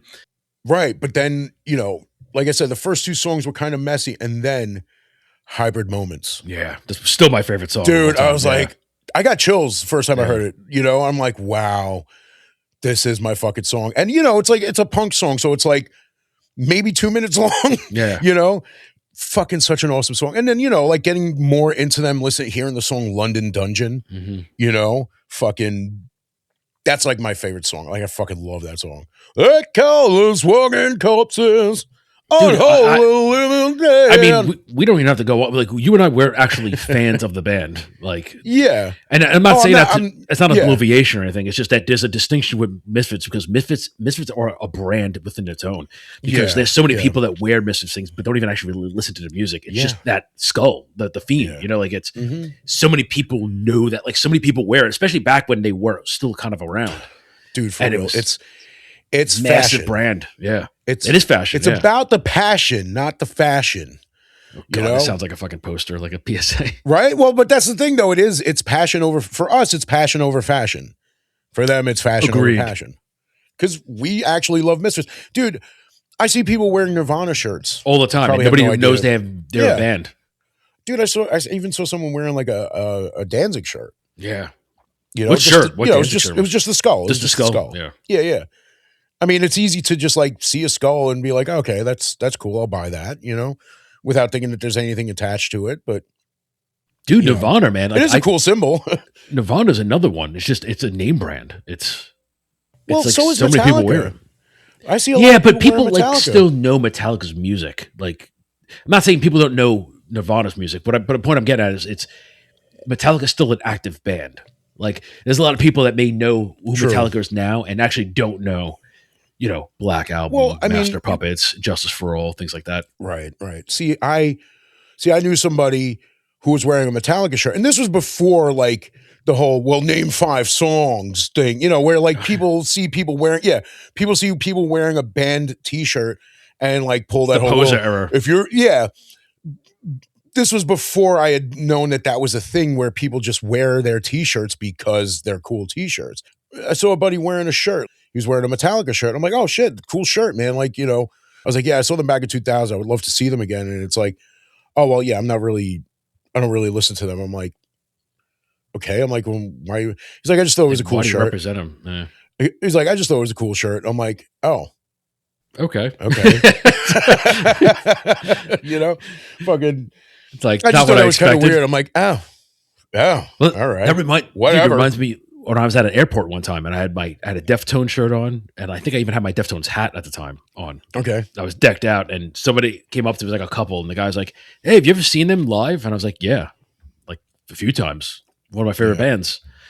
And he was like, "Damn it!" And they had like a bet. They thought I was like some poser, like just. Oh, really? That didn't actually. I guess for them, it's you're not a real fan if you don't go see them. That's what they were. I guess that was like what the implication I got out of their, like. He's like, I bet you he hasn't seen him. You know what I mean? Said he didn't know me. He just walked over and saw me decked out in like Deftones garb, and I guess he lost the bet, whatever bet they made. Yeah, I mean, I feel like sometimes I feel like sometimes I kind of get that from people because I have a hoodie, from the Misfits when the Misfits first came back with Glenn Danzig was at Riot Fest 2016. So on the Misfits website, they were selling this hoodie for like, I don't know, I think it was like $15. And I'm like, all right, I wasn't at Riot Fest 2016, but that's a fucking dope hoodie. It was the one you've seen me wear it. Sometimes people will come up to me and be like, oh, were you at that show? And I'm like, no, but I did get to see them in Jersey and at MSG. Oh, okay. And then we start talking about that. So like, I don't know if they're like coming up to me to like, yeah, it's like, no, I was like, no, I wish I would have, but like I did get to see them here and here with Glenn Danzig fronting, all that shit. And it's, it's not me like attacking back. It's like, I don't know if they're actually like attacking, being like, oh, you never went to see him at that show? It's like, no, I wasn't at the show, but I did get to see them here. I did get to see them there, Dude, I had a Misfits hoodie too, and I love that hoodie. I wore that hoodie for years, man. It had the different, I'm a big fan. I love hoodies, of course, but I love the hoodies that actually have a different lining inside it. It's like a different color contour. Yeah. So I had like of course the skull, very typical Misfits logo, and then it had like the gray inside, like the hood. Okay. I love that hoodie. It was so good. I just love the Misfits, and it's like they just happen to have chosen a really cool fucking logo that looks fucking cool on everything. It's so emblematic of it. Like as soon as you see it, you know exactly. It's like Misfits skull. Right. Like how many people can be like, oh, you watched that 1930s series, The Crimson Ghost? Yeah, exactly. Yeah. Nobody knows. I think it was the 30s, but Misfits, you know what I'm saying. Yeah. Yeah. I mean, I bought the series off of eBay. I never watched it. Of course you did. Of course you did. Dude, I hate when people say that to me. Like, I hate when like I do something that like obviously it's because it's something that I would normally do. Yeah. That would make you say, of course. It's like, all right, when I would buy like t-shirts, I'm like, oh, dude, I had to get it in this style and this style. Of course you did. But I mean, you are fanatical. Like you'll buy this. Like you, I am fanatical. I know, but it's like I'm just not. I don't collect as much shit. So like, no, but it's not even. It's just it's a foresight. It's like, let me guess. You have the. Yeah, I bought the special edition. I know. You haven't. Well, dude, I mean, just own it. It's nothing wrong with it. It's well, I mean. It's like, all right. See, I'm trying to, yeah, it is what I do. I'm trying to like calm down with a lot of shit. See, spoken like a true addict. I'm trying, listen, I only bought 5 of them. All right, look, I just showed you that I had Danzig 2 Lucifuge on vinyl. Yeah, but what he didn't tell you is that he has like 10 more in different colors. No, I do. I have one more in a different color. But it's an unofficial release. Unofficial.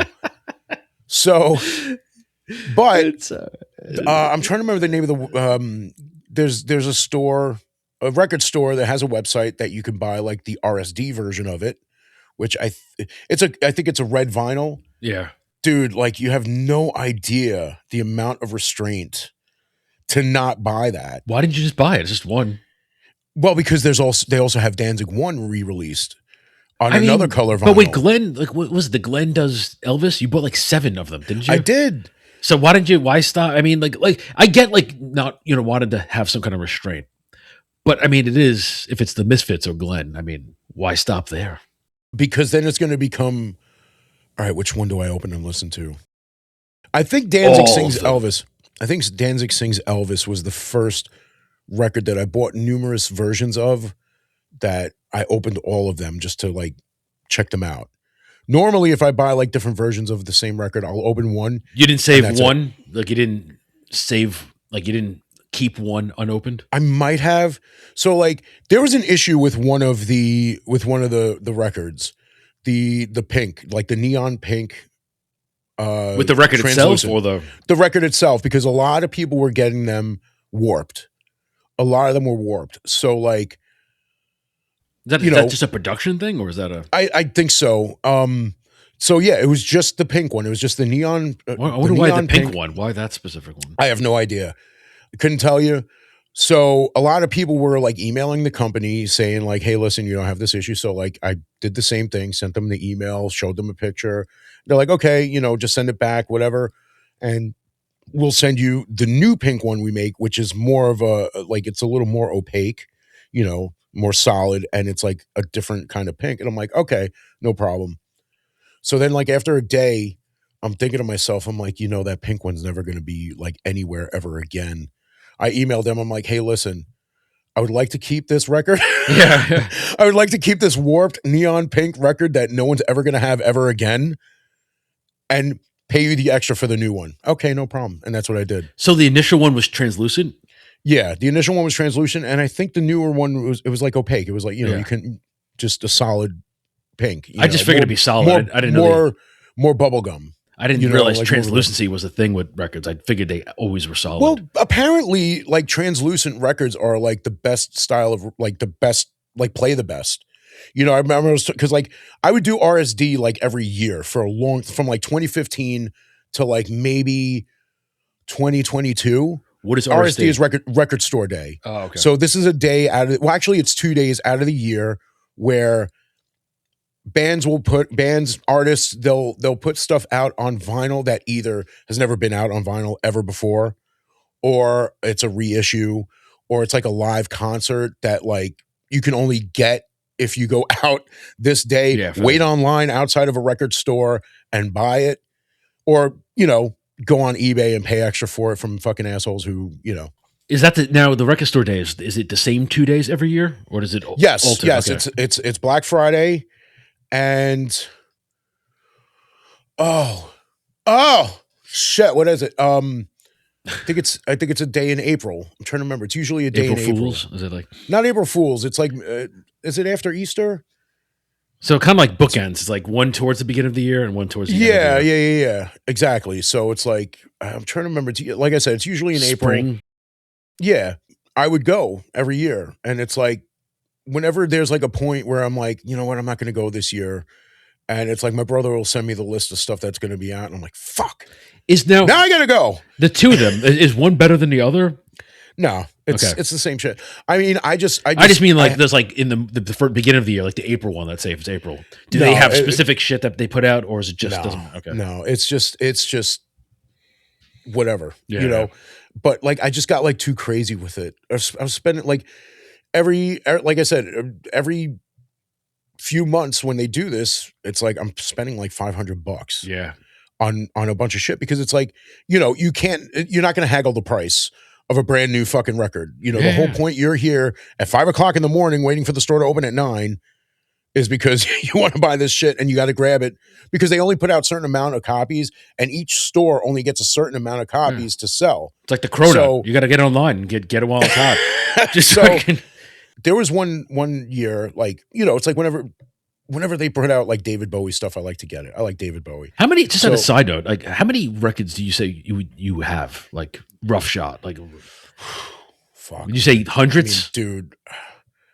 I mean, 1,000? Would that too hyperbolic? It's possible. It is possible because like if you look behind me, you see like is that all records? Is that all? These are all records, and I got another shelf like about the same size in the next room, filled, and boxes on top of it. With so like you could say conservatively hundreds at least, right? Minimally? Yeah, at least hundreds. Yeah. I mean, I know that there's at least hundreds behind me. So like, but so they were releasing Cracked Actor by David Bowie, and this store only had one copy, and I was like first in line. It's not that I had to fight for it. It's like the guy that was like behind me got the copy. And we were talking the whole time. Like we were like, you know, it's like, that's what happens when you're online for a while, you start talking with people. And like some dude behind me grabbed another copy. And while the guy that I was talking to was holding his copy, he's like, oh, that dude took one? Man, that's fucked up. Shit. And I'm like, dude, you're holding one too. And you were behind me too, you fucking dipshit. I didn't say that. But you thought it. Exactly. I'm like, you motherfucker. How did you miss it if you were before him though? Because it's like they'll let in a certain amount of people at a time. Like, is it a randomizer? Like, it's like the like. Yeah, it's like, well, that's the thing. It's like they put them in. This place in particular puts them in like milk crates, you know, like boxes, whatever. And it's like you go through it, you find what you're looking for. So it's like if there are 5 boxes, obviously I can't stand in front of all 5 boxes. And be like, wait, I was here first. Let me look for no. So it's like if they get to the box that has it before I do, they're gonna grab it. You know, it's like, dude, I was pissed off for a little while, and like for a while I was looking it up on eBay to try and wait till it like got down to and you could not find closer. One. I finally did find one that was close to the price that they charged the day of Record Store Day, but at that point I'm like, fuck it, I don't even want it anymore.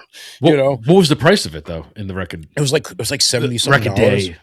Because I think it was like 3 or 4 records in there, so it's like, you know, obviously the more records, the more money, like the rarity of it.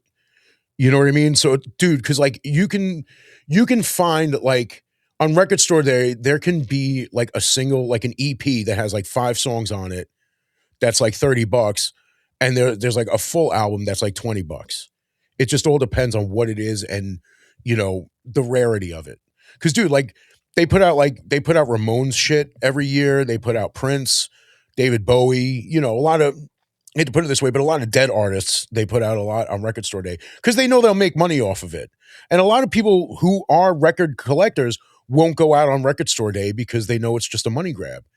Then you get assholes like me who's like, I know it's a money grab, but I need it. I gotta get the Silent Night, Deadly Night vinyl soundtrack. It's like it's. I can't live without it. Can't live without it. It's an industrial strength hairdryer, and I can't live without it, dude. I mean, dude, fucking that actually happened though. I'm in Queens, and the record store that I go to is in Hastings on Hudson, in Westchester. Yeah. So like that's like maybe 20 minutes from my house. So like from my parents' house, it's like 40 minutes, 45 minutes. Dude, I drove from my parents' house, and when I saw that was on the list, I drove from my parents' house all the way over there in the rain and sat outside in the fucking rain waiting for the store to open to buy this fucking record. I knew nobody else would want it, but I need it. Exactly. You know what I mean? Like who really needs to hear Warm Side of the Door every day of the fucking year? Warm Side besides me. Of the Door. You know, I do. Who needs to hear Sleigh Rider? Me. Sleigh Rider. And I listened to that album. Sleigh Rider, he's coming for you.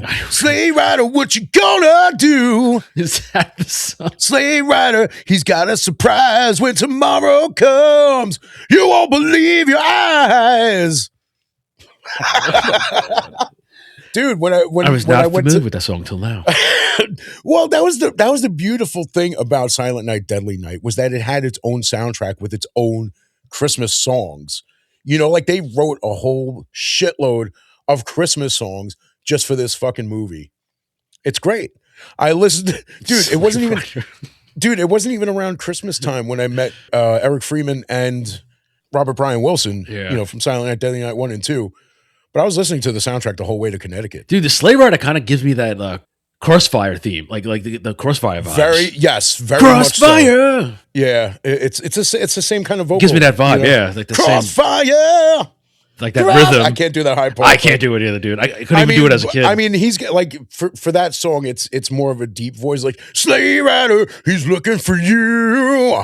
Sleigh Rider, what you gonna do? Also gives me like Trey Parker, Matt Stone vibes. You know, at the what makes a man. Now you're a man. Man. You are not a man. You're a man. Now you're wild. Gotta give them so much credit, man. Those guys are fucking geniuses. The shit they've come up with. What's the name of their band? DVDA, right? Double Is that what it's called? Yeah, maybe. Yeah. DVDA, double vaginal, double anal. That's what that stands for. Just to clarify. That's the name of the band. And apparently they're the ones who did that song on the South Park movie when Kenny dies. You've seen the South Park movie, you know? Yeah, Yeah. Do you remember the song that was playing when Kenny dies and goes to hell? Like vaguely. Yeah, I mean, I haven't watched it forever. Dude, if you listen to it, it sounds like Metallica. It sounds like James Hetfield singing it. And I remember looking, because that song's not on the soundtrack. Yeah. That song's not on the soundtrack, but I looked it up and it was DVDA that did that song. And I'm like, oh my God, it sucks that you can't find that song anywhere. That was the best song in the fucking movie. Dude, it reminds me, there's so many movies I've watched where there's a song in the background. And I'm like, I've been trying to find that fucking song and I can't find that song. I want that, either that song or that version. There's a Goosebumps episode and in which this kid's going back and forth or to these different experiences. He's in time and then he's being thrust into this marriage. He's getting married and this is woman there and there's a song playing in the background.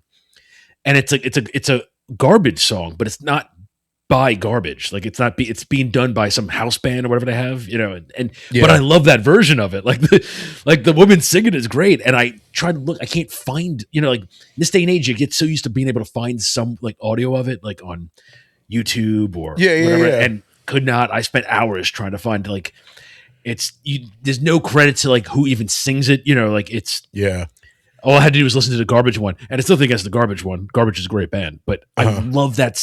I just love the one in that episode. Yeah, I mean, exactly. It's like A Bronx Tale.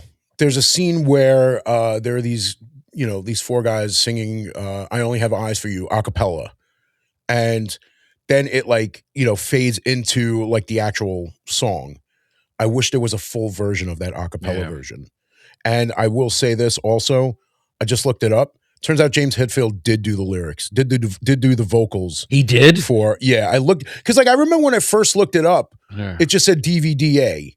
And I remember, and I'm like, how is that? I'm like, this guy sounds just like James Hetfield. How is he doing that voice? I just looked it up. It said DVDA. DVDA was the band and James Hetfield did the vocals. So that's probably why it's not on the soundtrack. Mm. Because they have to pay him money. Right. Little boy, you're going to hell. Yeah. Yeah. So, and that kind of sucks. Because, it really is a good song. And he did, it's fucking. The business conglomerate. Hell isn't good, yeah. It's a conglomerate. Those are the lyrics, too. Yeah. Those are the lyrics. Hell isn't good, hell. You know when he does that deep one? Don't treat on me. Gotta sound like he's on the toilet, so he just opened the bathroom. Well, dude, it helps. Close the door. Yeah, I mean, it's he's got his voice, and then he does that growl. That's just because he does his weird his weird swoony type of I'm gonna get rid of. And then he's got to seal it with the ooh yeah. That's your favorite though, because it's so ridiculous. The fucking the one song I can't stand the most, the Fuel. It goes ooh yeah. Well, I mean, dude, aside from the lyrical genius that is Fuel, the way I don't know how you can say that when I'm laughing. It's like New Year's Eve. Yeah. So. I mean, speaking of James Hetfield and Danzig, James Hetfield sang backup on two songs on Danzig's first album, Twist of Cain and Possession. Both fucking awesome songs. I remember Twist of Cain. I can't remember Possession offhand. Well, you hear, and that's the funny thing too, because you hear he's just in the background in the chorus, I'd imagine, right? Yeah. Twist of Cain of yeah. I mean, you hear him. You kind of hear him more in Possession, but. Possession. I don't know the words, believe it or not. It's like, you don't need just got to do the guttural. I know, dude. That's the thing, man. It's there's so many songs that I listen to that I don't know the words, so I got to mumble it to like Yeah, what it just sounds like. sound it I mean, off. dude, because like when I was a kid, you know, my mother would listen to Italian music all the time. You know, there was this one artist, Nino D'Angelo, that she would listen to all the time. I knew all the words to all the songs. I just didn't know what the fuck I was saying. Yeah, you had no idea what they meant. I have no idea what they meant. I was able to pronounce them properly, like while I'm singing it. Just had no idea. Dude, that's like me with Rammstein. Like I would listen to like and just I would Nine. like it's like yeah, aside from the basic ones, but like there was actually a website that back in when I was listening to them that it actually had the English and the German, Oh, really? and it actually even translated like feasibly, like how what it translates into. You know what I mean? Not just Right. like a direct Yeah. translation, translating the actual context of what they're saying. Because that's the okay, one thing that gets lost when you ever like with Google Translate and all that stuff. Yeah. It gives you direct translations. That's not necessarily the tone of what's being said. It's just translating the words word for word. So this person actually like translated the words, but lyrically, like what it implies. Does that make sense? Do you get what I mean? Yeah. No, that definitely makes sense because there's a difference between that. Yeah. Well, because they're always. It's like when you hear somebody like tell a joke. It's like, oh, like there used to be this thing we used to say in Italy, and they'll say the saying, and it's like, well, what does that mean? And they'll say what it means, and it's like, well, it makes more sense in Italian. Yeah. You know what I mean? Exactly. So like I get like giving the context because it's like, okay, this is why it makes more sense in German because like this is the context of it, of what they mean. Because direct translations don't always work. It's just like even us. Right. Exactly. American, you know, like people come to America and they have a fucking rough time learning English because there's so many anomalous aspects to English, you know, and with tone and with like just the colloquialisms. What does this word spell? Yeah. Yeah. What does this word spell? READ. Read. Okay. What about this one? READ. Yeah. Think about how many bits there are, how many skits there are. Like, yeah. Yeah. Dude, there's so many skits. No. Like that one, that one dude, it's like, okay, it says so read. that means, like, yeah. But that one dude, he's just like, no. Like when they say the word wrong. And so many people have used like that dude to make their own video, like, you know, the hijackers. Of course. The people who like, the people who hijack those videos. Yeah. Exactly. Oh my God, dude. Those people, I'm gonna react to this, but offer nothing of it in any value. Yeah. Dude, and I'll get 18,000 likes. Yeah. I mean, like, I see those videos, especially when they like really grinds my gears. Yeah, especially when it's like, okay, you're on Instagram, and it's like Instagram is just basically the screen is the size of your phone, but this person made a square video that's half the size of your phone, but in the center, and half of it is the video they want you to look at, and half of the video is them doing this. Yeah, or laughing like as if we didn't know it was funny.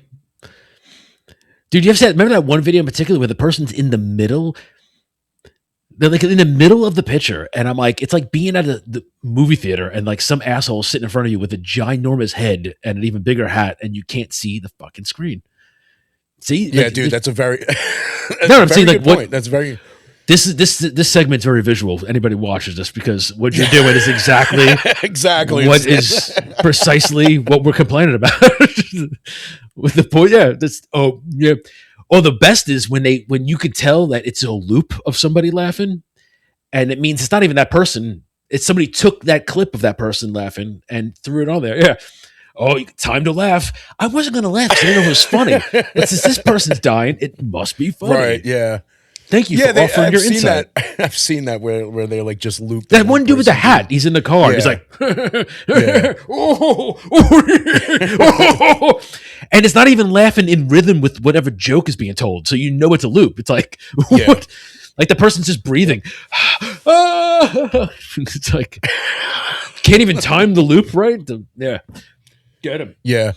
I mean, those hijacked videos, man, like fucking scumbags. Exactly, because it's like you're taking like it's like useless you want me to bottom feeders. It's like you want me to laugh at or like pay attention to what's happening on that half of the screen, but like you're on the screen and blocking what I'm supposed to see. Or like even when somebody takes a video like that and they put a caption over it, but they leave the background of the caption, so it's like blocking most of the fucking picture. And then you get the people who like cut themselves out, like do a cutout of themselves to do the, you know, but on top of it, they talk. Yeah. It's like, listen to this. Yeah. Yup. Yeah. You heard that, right? Yeah. Do you see that? Like, share, Oh subscribe. man, can you believe that that's happening?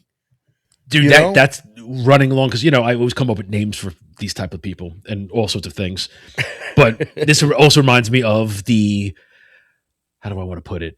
The incredulous imbeciles, the ones that react to somebody doing something and go, "How do you do that?" Like, I'm not going to name names, but the people that watch drummers and sit there going, "How is he doing that?" Right, and they do it like during the video. Yeah. See, like I'm not going to say I don't mind it, but like some people will pause the video and be like, "All right, so this is what this guy just did." Yeah, but I'm not even talking about those people. I'm talking about no, I know you're not. You're talking about the ones who like those people offer insight. I don't mind those videos. Right. It's the ones that they're literally just milking someone else's video and offering nothing. Like offering your surprise at what this person's doing and just saying, "I don't know how he does this." That's a waste of a fucking video.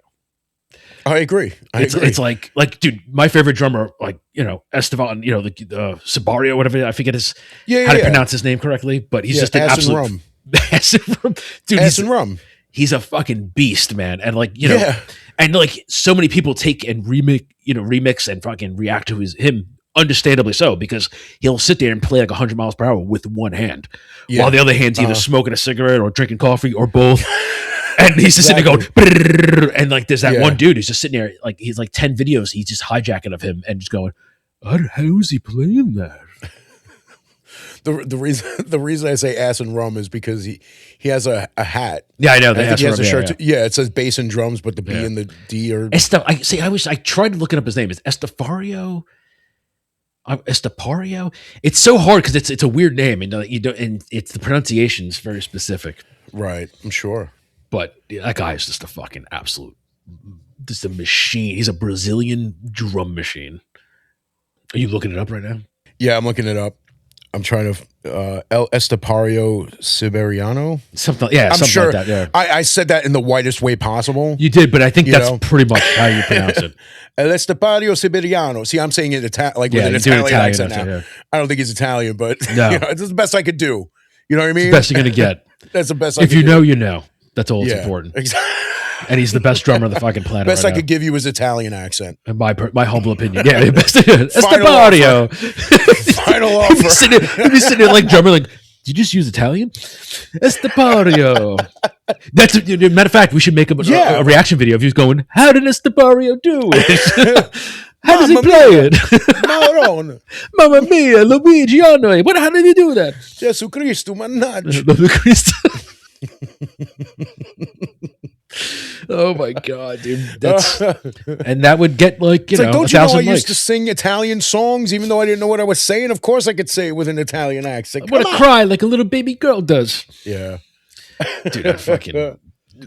But on a serious note, that dude fucking is just insane. He's insane. Like I remember, I think I saw a comment once where someone's like, "Don't let Def Leppard see this guy." And then that dude's sitting there when he's not beating his old lady up going, what? That's not funny. But give me pedals. I'll beat him. I could do double bass. He did double bass and all that with one hand. Could you imagine that dude playing for Def Leppard instead of do. It's like, pour some sugar on me. He's sitting there.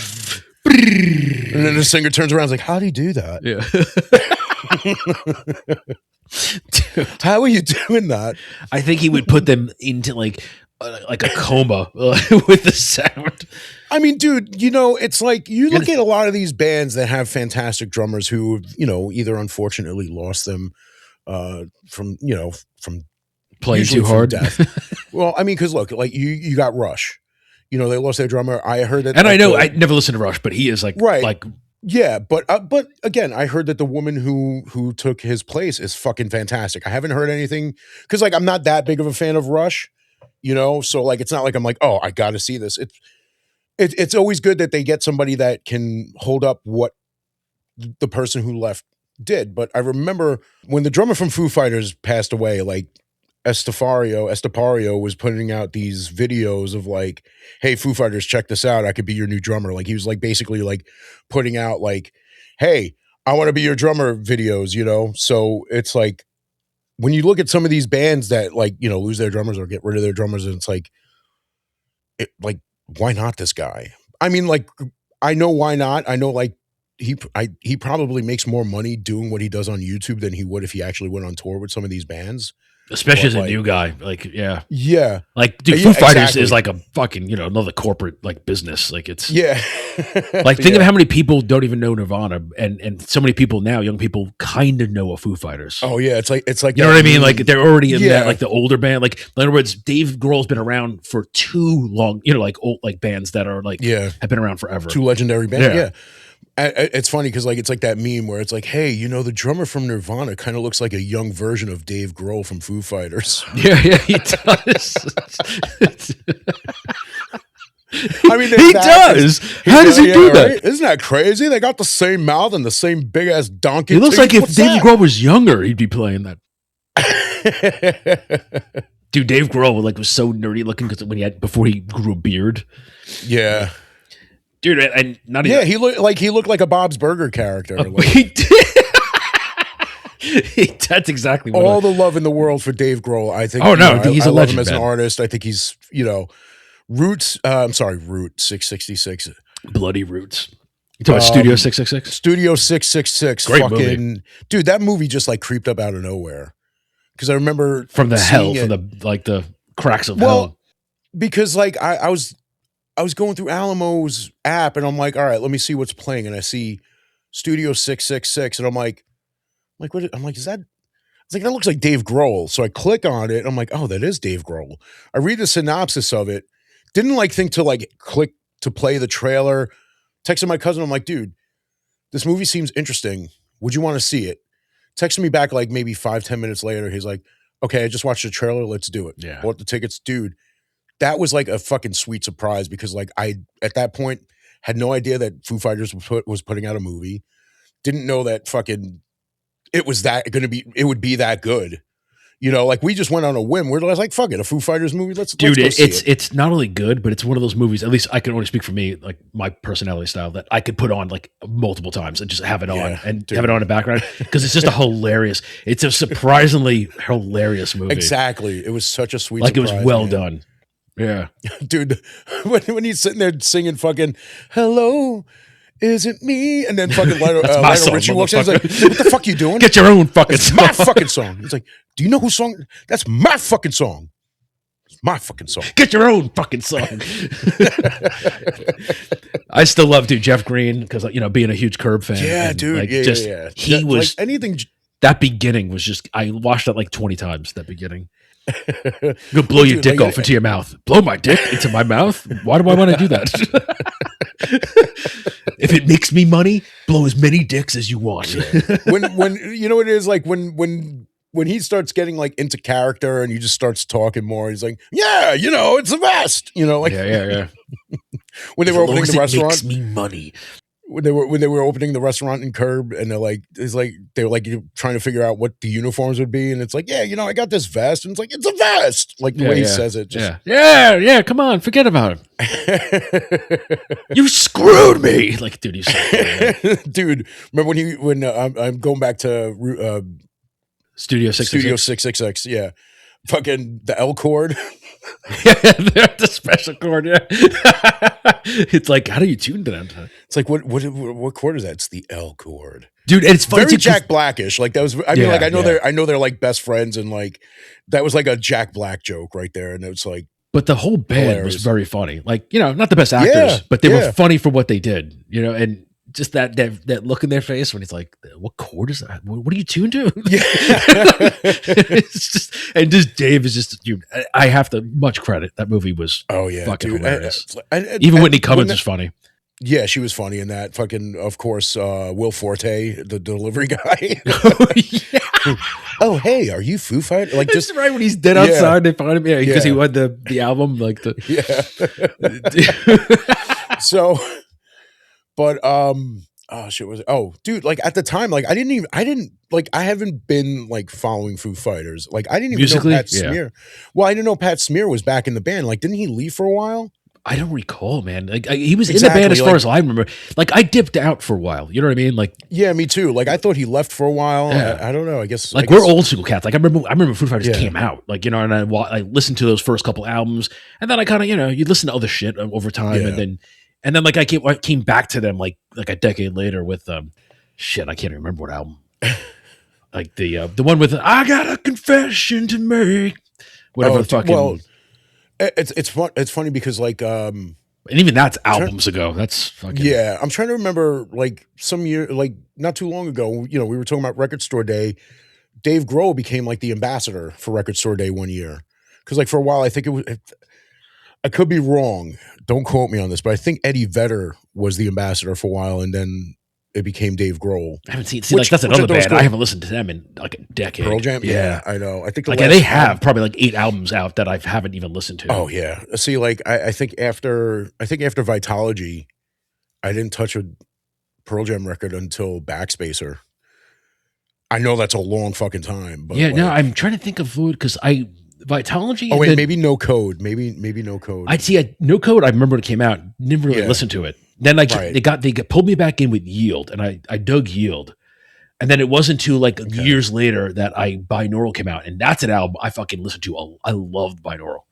Binaural was that's the one single that had "It's Nothing as It Seems." Okay, that's a fucking great.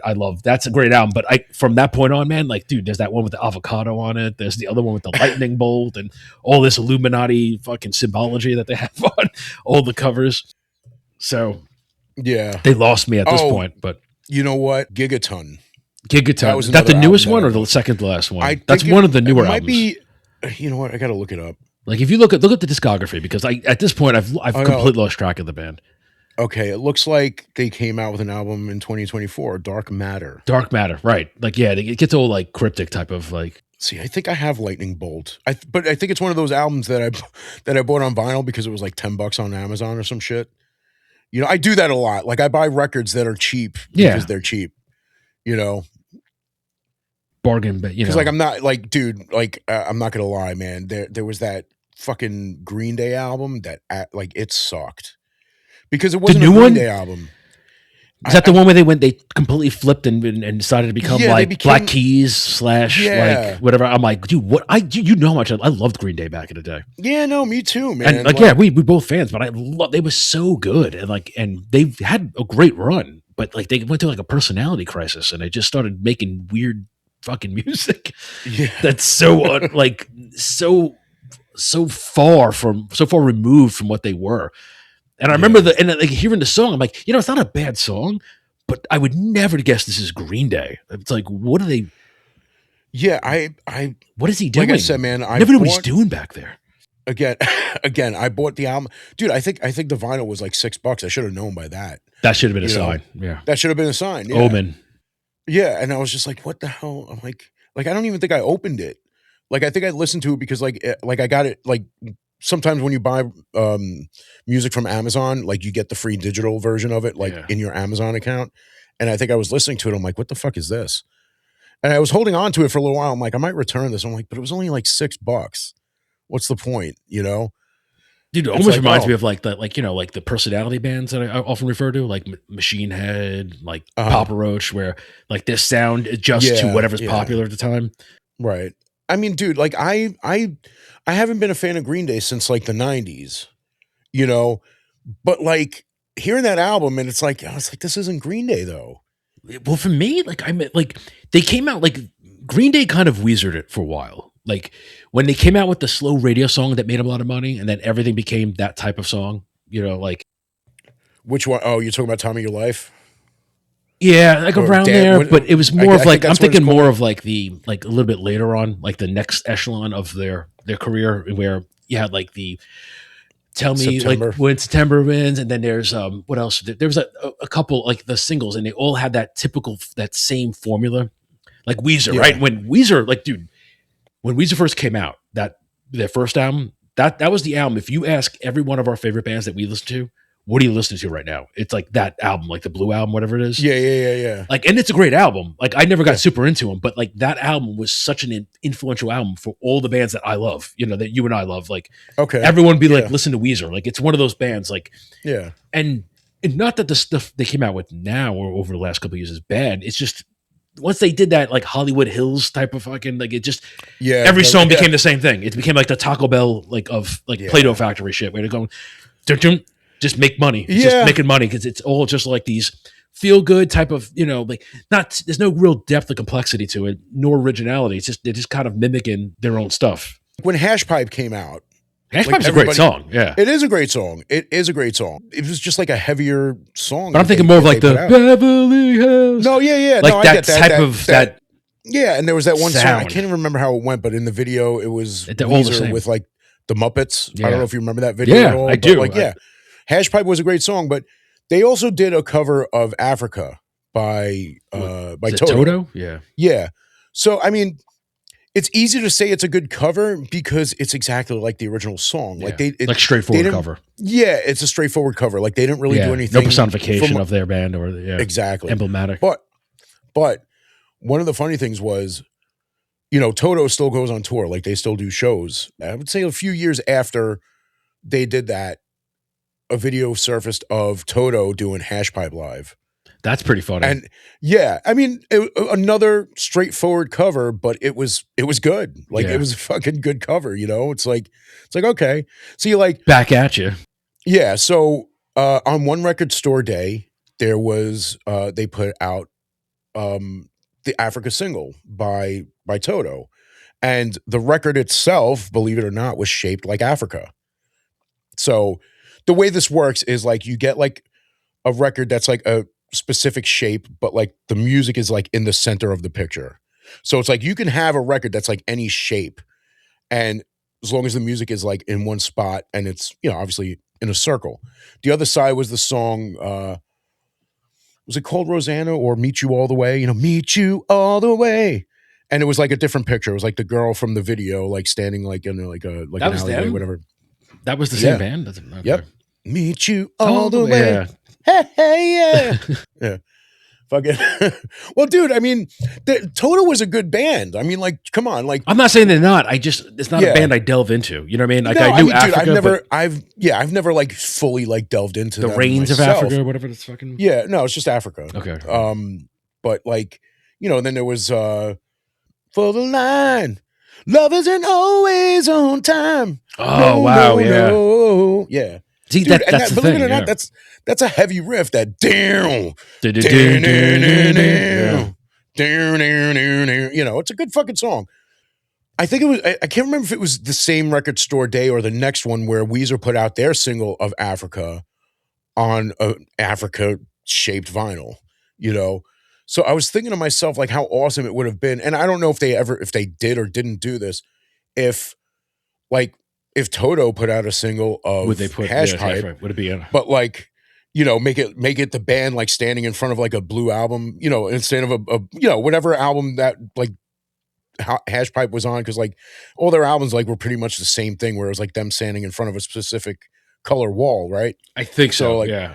I don't know if all of them were like that, you know, because like, you know how like the Cranberries, their thing was like sitting on that couch on like every album cover and shit. So like, I don't know if there was like a point where they stopped doing that, but like, even if it was in front of a blue background, like it would have been hilarious if they put that single out doing like their version of a Weezer cover, a Weezer album cover, not song cover, but you know, both really, if you think about it. It would have been pretty fun. I don't know all three. All three. It would have been like, I take you. But you get what I'm saying. Yeah, totally. You might as well go all out, man. Fucking do it. Shit. Go. Go ahead, take my idea. Just do it. I'll buy the record. Just run with you know, I'll buy the single, man. Don't you fuck it up, you little asshole. Toto, do it. You already did the song. Make the fucking album. Well, they named themselves after a fucking dog, so. Yeah, I don't know what. Where I mean, I don't know if that is the origin of the name, but I can't help but think of Toto. That's just, no, of course not. But like, it's just funny because like, from what I understand, they were all studio musicians. Like musicians who would be like on other, obviously on other artists' albums, you know, whether it's like a backup vocalist or a keyboardist, guitarist. they all just got together and said, "Fuck it, let's start our Well, own you band." might as well, dude. Studio musicians are great musicians. That's why Dude, they're studio I mean, musicians. They're like legit like musicians. They just maybe don't, have the personality to forge like a band on their own specifically. But it's like a lot of those guys. Like think about like the studio drummers for like all those major bands. Not band artists. Like those guys are fucking. They're not playing for whoever. Unless they're good. Yeah. Of course. It's like like when you're playing for Ozzy, like you're a fucking good drummer if Ozzy's going, I want you. Yeah, well, fucking Mike Borden, man, dude. But Borden's a fucking like just. I used your term recently. I used your term recently. Well, because somebody posted a video of Faith No More, and I was just like, I fucking love Mike Borden. He's a workhorse. Yeah, that's the term you use all the time. Workhorse. Because he is, dude. I've seen him play with Korn, playing with Ozzy, play with everyone. Yeah, dude, the guy, but that's the type of drummer he is. It's like, you know what, we'll hold off on the tour till we get Mike Borden. I feel like that's the case. It's like, dude, and Mike Borden's one of those few that he's so good. He's such an easy plug and play. Like he could just I'm convinced that you could take Mike Borden, for example, and not the only one. There's a lot of amazing drummers out there, but throw him behind, like they're like, yeah, we need a drummer, and he'll play it. Yeah. Like, totally. Like Matt Cameron, right? Matt Cameron bounced from fucking Soundgarden and plays, I think might still be playing for Pearl Jam. Yeah. Like he just, I can't say for sure, but when I say, I remember when he started playing for Pearl Jam. That's what I'm saying. Yeah. It's just crazy. Like it's fun seeing like your favorite bands back in the day. Like they just kind of interchanged. Like, yeah. Cause like, dude, I mean, Soundgarden, how much I love Chris Cornell. Like, yeah, and I got to see them once too, at least. Back. In the day. I know. I wish I could have seen them. I wish I could have seen Nirvana. Wish I could have seen Alice in Chains. Dude, Alice in Chains. I never got to see Nirvana. I was supposed to see my uncle, but he ended up going on his own. Yeah, I mean the only one of like those, like the top four. Nirvana, Pearl Jam, Soundgarden, and Alice in Chains was I got to see Pearl Jam in like 2003. And the crazy part is you could still see them. Like they're still. I mean, dude, they put on a great fucking show. Yeah, they put on a great fucking show, man. I'm sure. Like I haven't listened to new music. I'm sure the new music's good, but like, dude, they were so good back in the day, man. Like when that 10 came out, and then Versus or 5 Versus Against. Versus was a great follow-up album, man. I remember when that came, dude, completely. Like, it was such a fucking dude, because like I feel masterpiece. Dude, the song that doesn't get the love that it deserves is fucking Animal, man. Like, the album opener, like that fucking song. Dude, I love Rearview Mirror, man. I love, like, they were. Once again, I'm not shitting on Pearl Jam. I just haven't listened to them in the last 10 years. Yeah, dude. Well, dude, same here, man. But the fire, like that kick and energy they had back then was just so palpable, man. It was so good. Dude, yeah, because Eddie Vedder was a fucking nut job. I mean, you watch like old videos of him, like fucking. Because he used to like rock climb, so it's him climbing up, like climbing up. Yeah, dude. There was that one where he was like, it was like an outdoor show, and he climbed all up on like the lighting thing, and he was because the mic got stuck or something, like, and then he's hanging down from the wire and shit. I'm like, wow, man, you gotta have you gotta have a lot of fucking balls to do some shit like that. First of all, and upper body strength, dude, because he was a wiry dude. But like, it's a lot of upper body strength when you're going up there, climbing up like the framework of that, and then like hanging there, and then taking the microphone, and then like sliding down the fucking cord or whatever. Yeah, I mean, like. Eddie Vedder's a huge Who fan of the Who, and he did a lot of the shit that, like, when you see him like on stage, like spinning the microphone around with the wire and shit. That's all Who. Roger Daltrey used to, Roger Daltrey used to do that. You're much more familiar with them. I love the Who, man. No, I know. Like, you know what it is? It's like when you look at the Who and you listen to some of their music, it's like some of the shit was weird, and it's like I like weird. Dude, Quadrophenia, definitely my favorite fucking album by The Who. It's just like, it speaks to me, man. It speaks to me. But dude, a lot of the shit that they put out, because they, it's like, I feel like they were a lot different from the bands that were out back in that time, because like, they were out around the same time, like fucking, the Rolling Stones were out, it's like when they came out with My Generation, it was like, that was like a pop song, but it wasn't. Yeah. You know, the dude was doing like, you know, fucking metal screams in that shit almost, you know? It's like, people try to put us down. And of course, the stutter like really fucking sealed that whole fucking song. You know what I mean? Really pulled the room together. It was such a genius thing. Dude, John Entwistle on the bass, one of the fucking greatest rock and roll bass players of all fucking time, where his bass playing became what the song was. It's like if you listen to the song The Real Me, that song is all fucking bass. The Real Me. Fucking that's like my favorite fucking song off of who's your favorite? Like, I mean, as a bass player, who's your favorite bassist if you have one? It's so different tough styles to say. And stuff like that. Yeah, because it's like, I know you love Cream a lot, so like well, because like when I look at like Cream, when I look at like Jack Bruce and I look at like Geezer Butler, like they had like somewhat similar styles of playing. You know, jazz Jack Bruce was more of a jazz musician. But like I you know, once he got into like doing the blues and like the rock stuff with Eric Clapton and Ginger Baker, you know, it's like I followed a lot of like what he did on that in what I do as far as like blues playing. As far as like metal playing goes, it's like I listen to like, you know, guys like Geezer Butler and, you know, just try to like when I was first learning, just trying to do something like that when I was being in like a metal band or whatever, you know. But then there's also John Entwistle where it's like he's soloing, you know what I mean? And it's like, I tried doing some of that shit too. Some of it worked, you know? I mean, look, I'm not bragging at all, you know, because there are, you know, I'm compared to like what bass players are now, you know, when you go on like Facebook, Instagram, and like TikTok, and you see these guys who do this shit for a living, like make these YouTube and all this stuff, like these videos, like that dude with the revolving bass neck, you know what I mean, like shit like that. Guys playing like 8-string basses. That one like ginger kid too, who's a fucking sick exactly, bassist.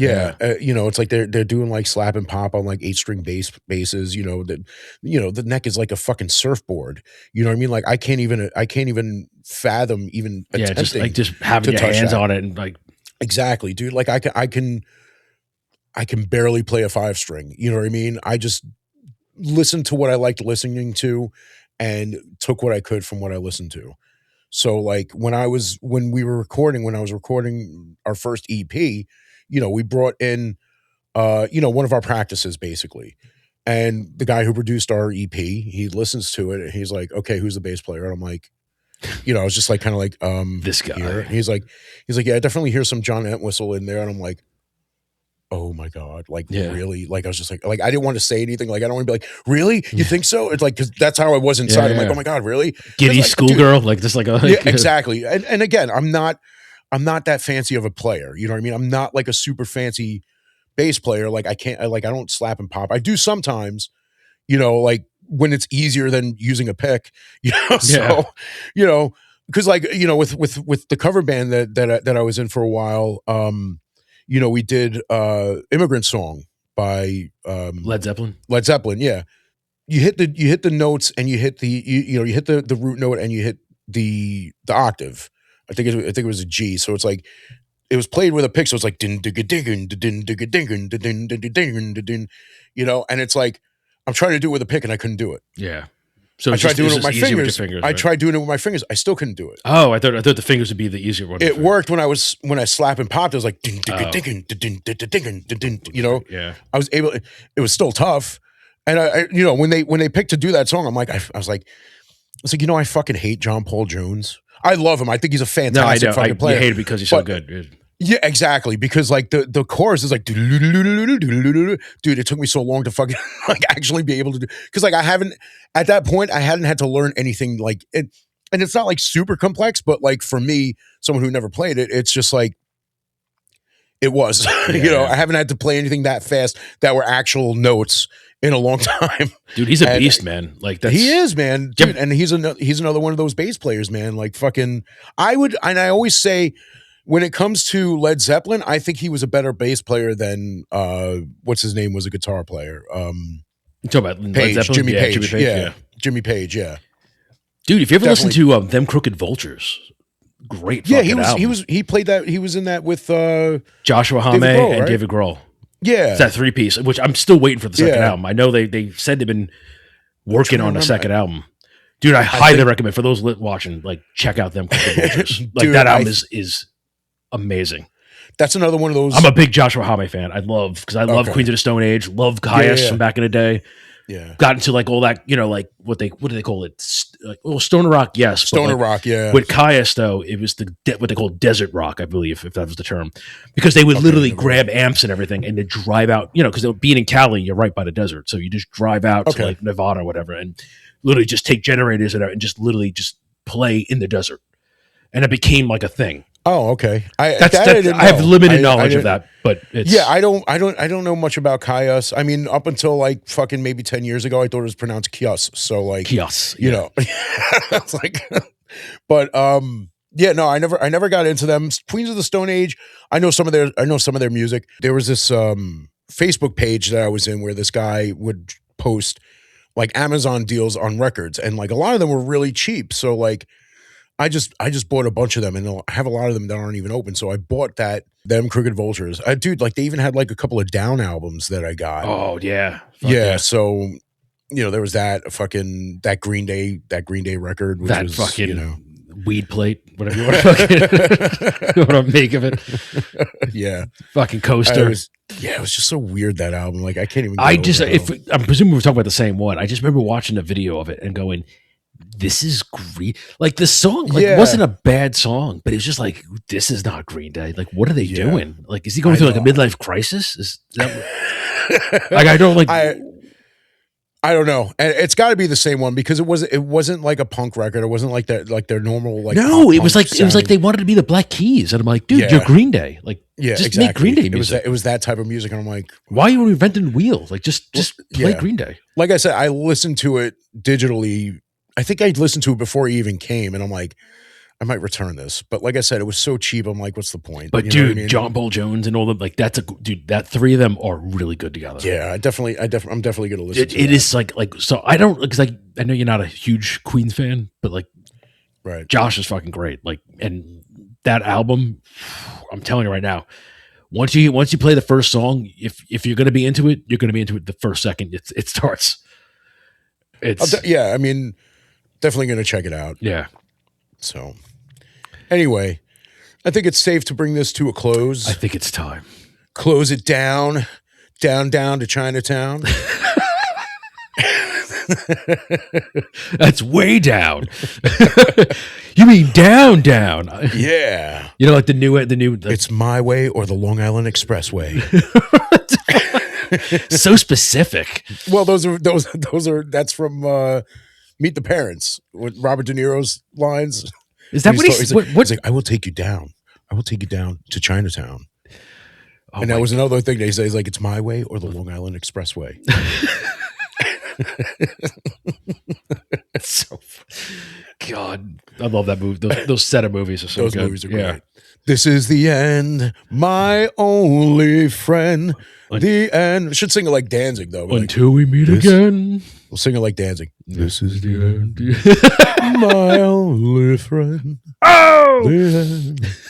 I'll never look into your eyes again. It sounds depressing now. Father, yes, son, I want to kill you. that howl in the back. Oh, mother, I want to. Oh, yeah. I could just hear the audio just tremble as like the sound. Right? Like, oh yeah, bemoaning. I know we're leaving. I know we're ending this, but it's like I always say Danzig is a combination of Elvis and Jim Morrison. Yeah, his voice, and maybe a little bit of Pee Wee Herman. That's that element.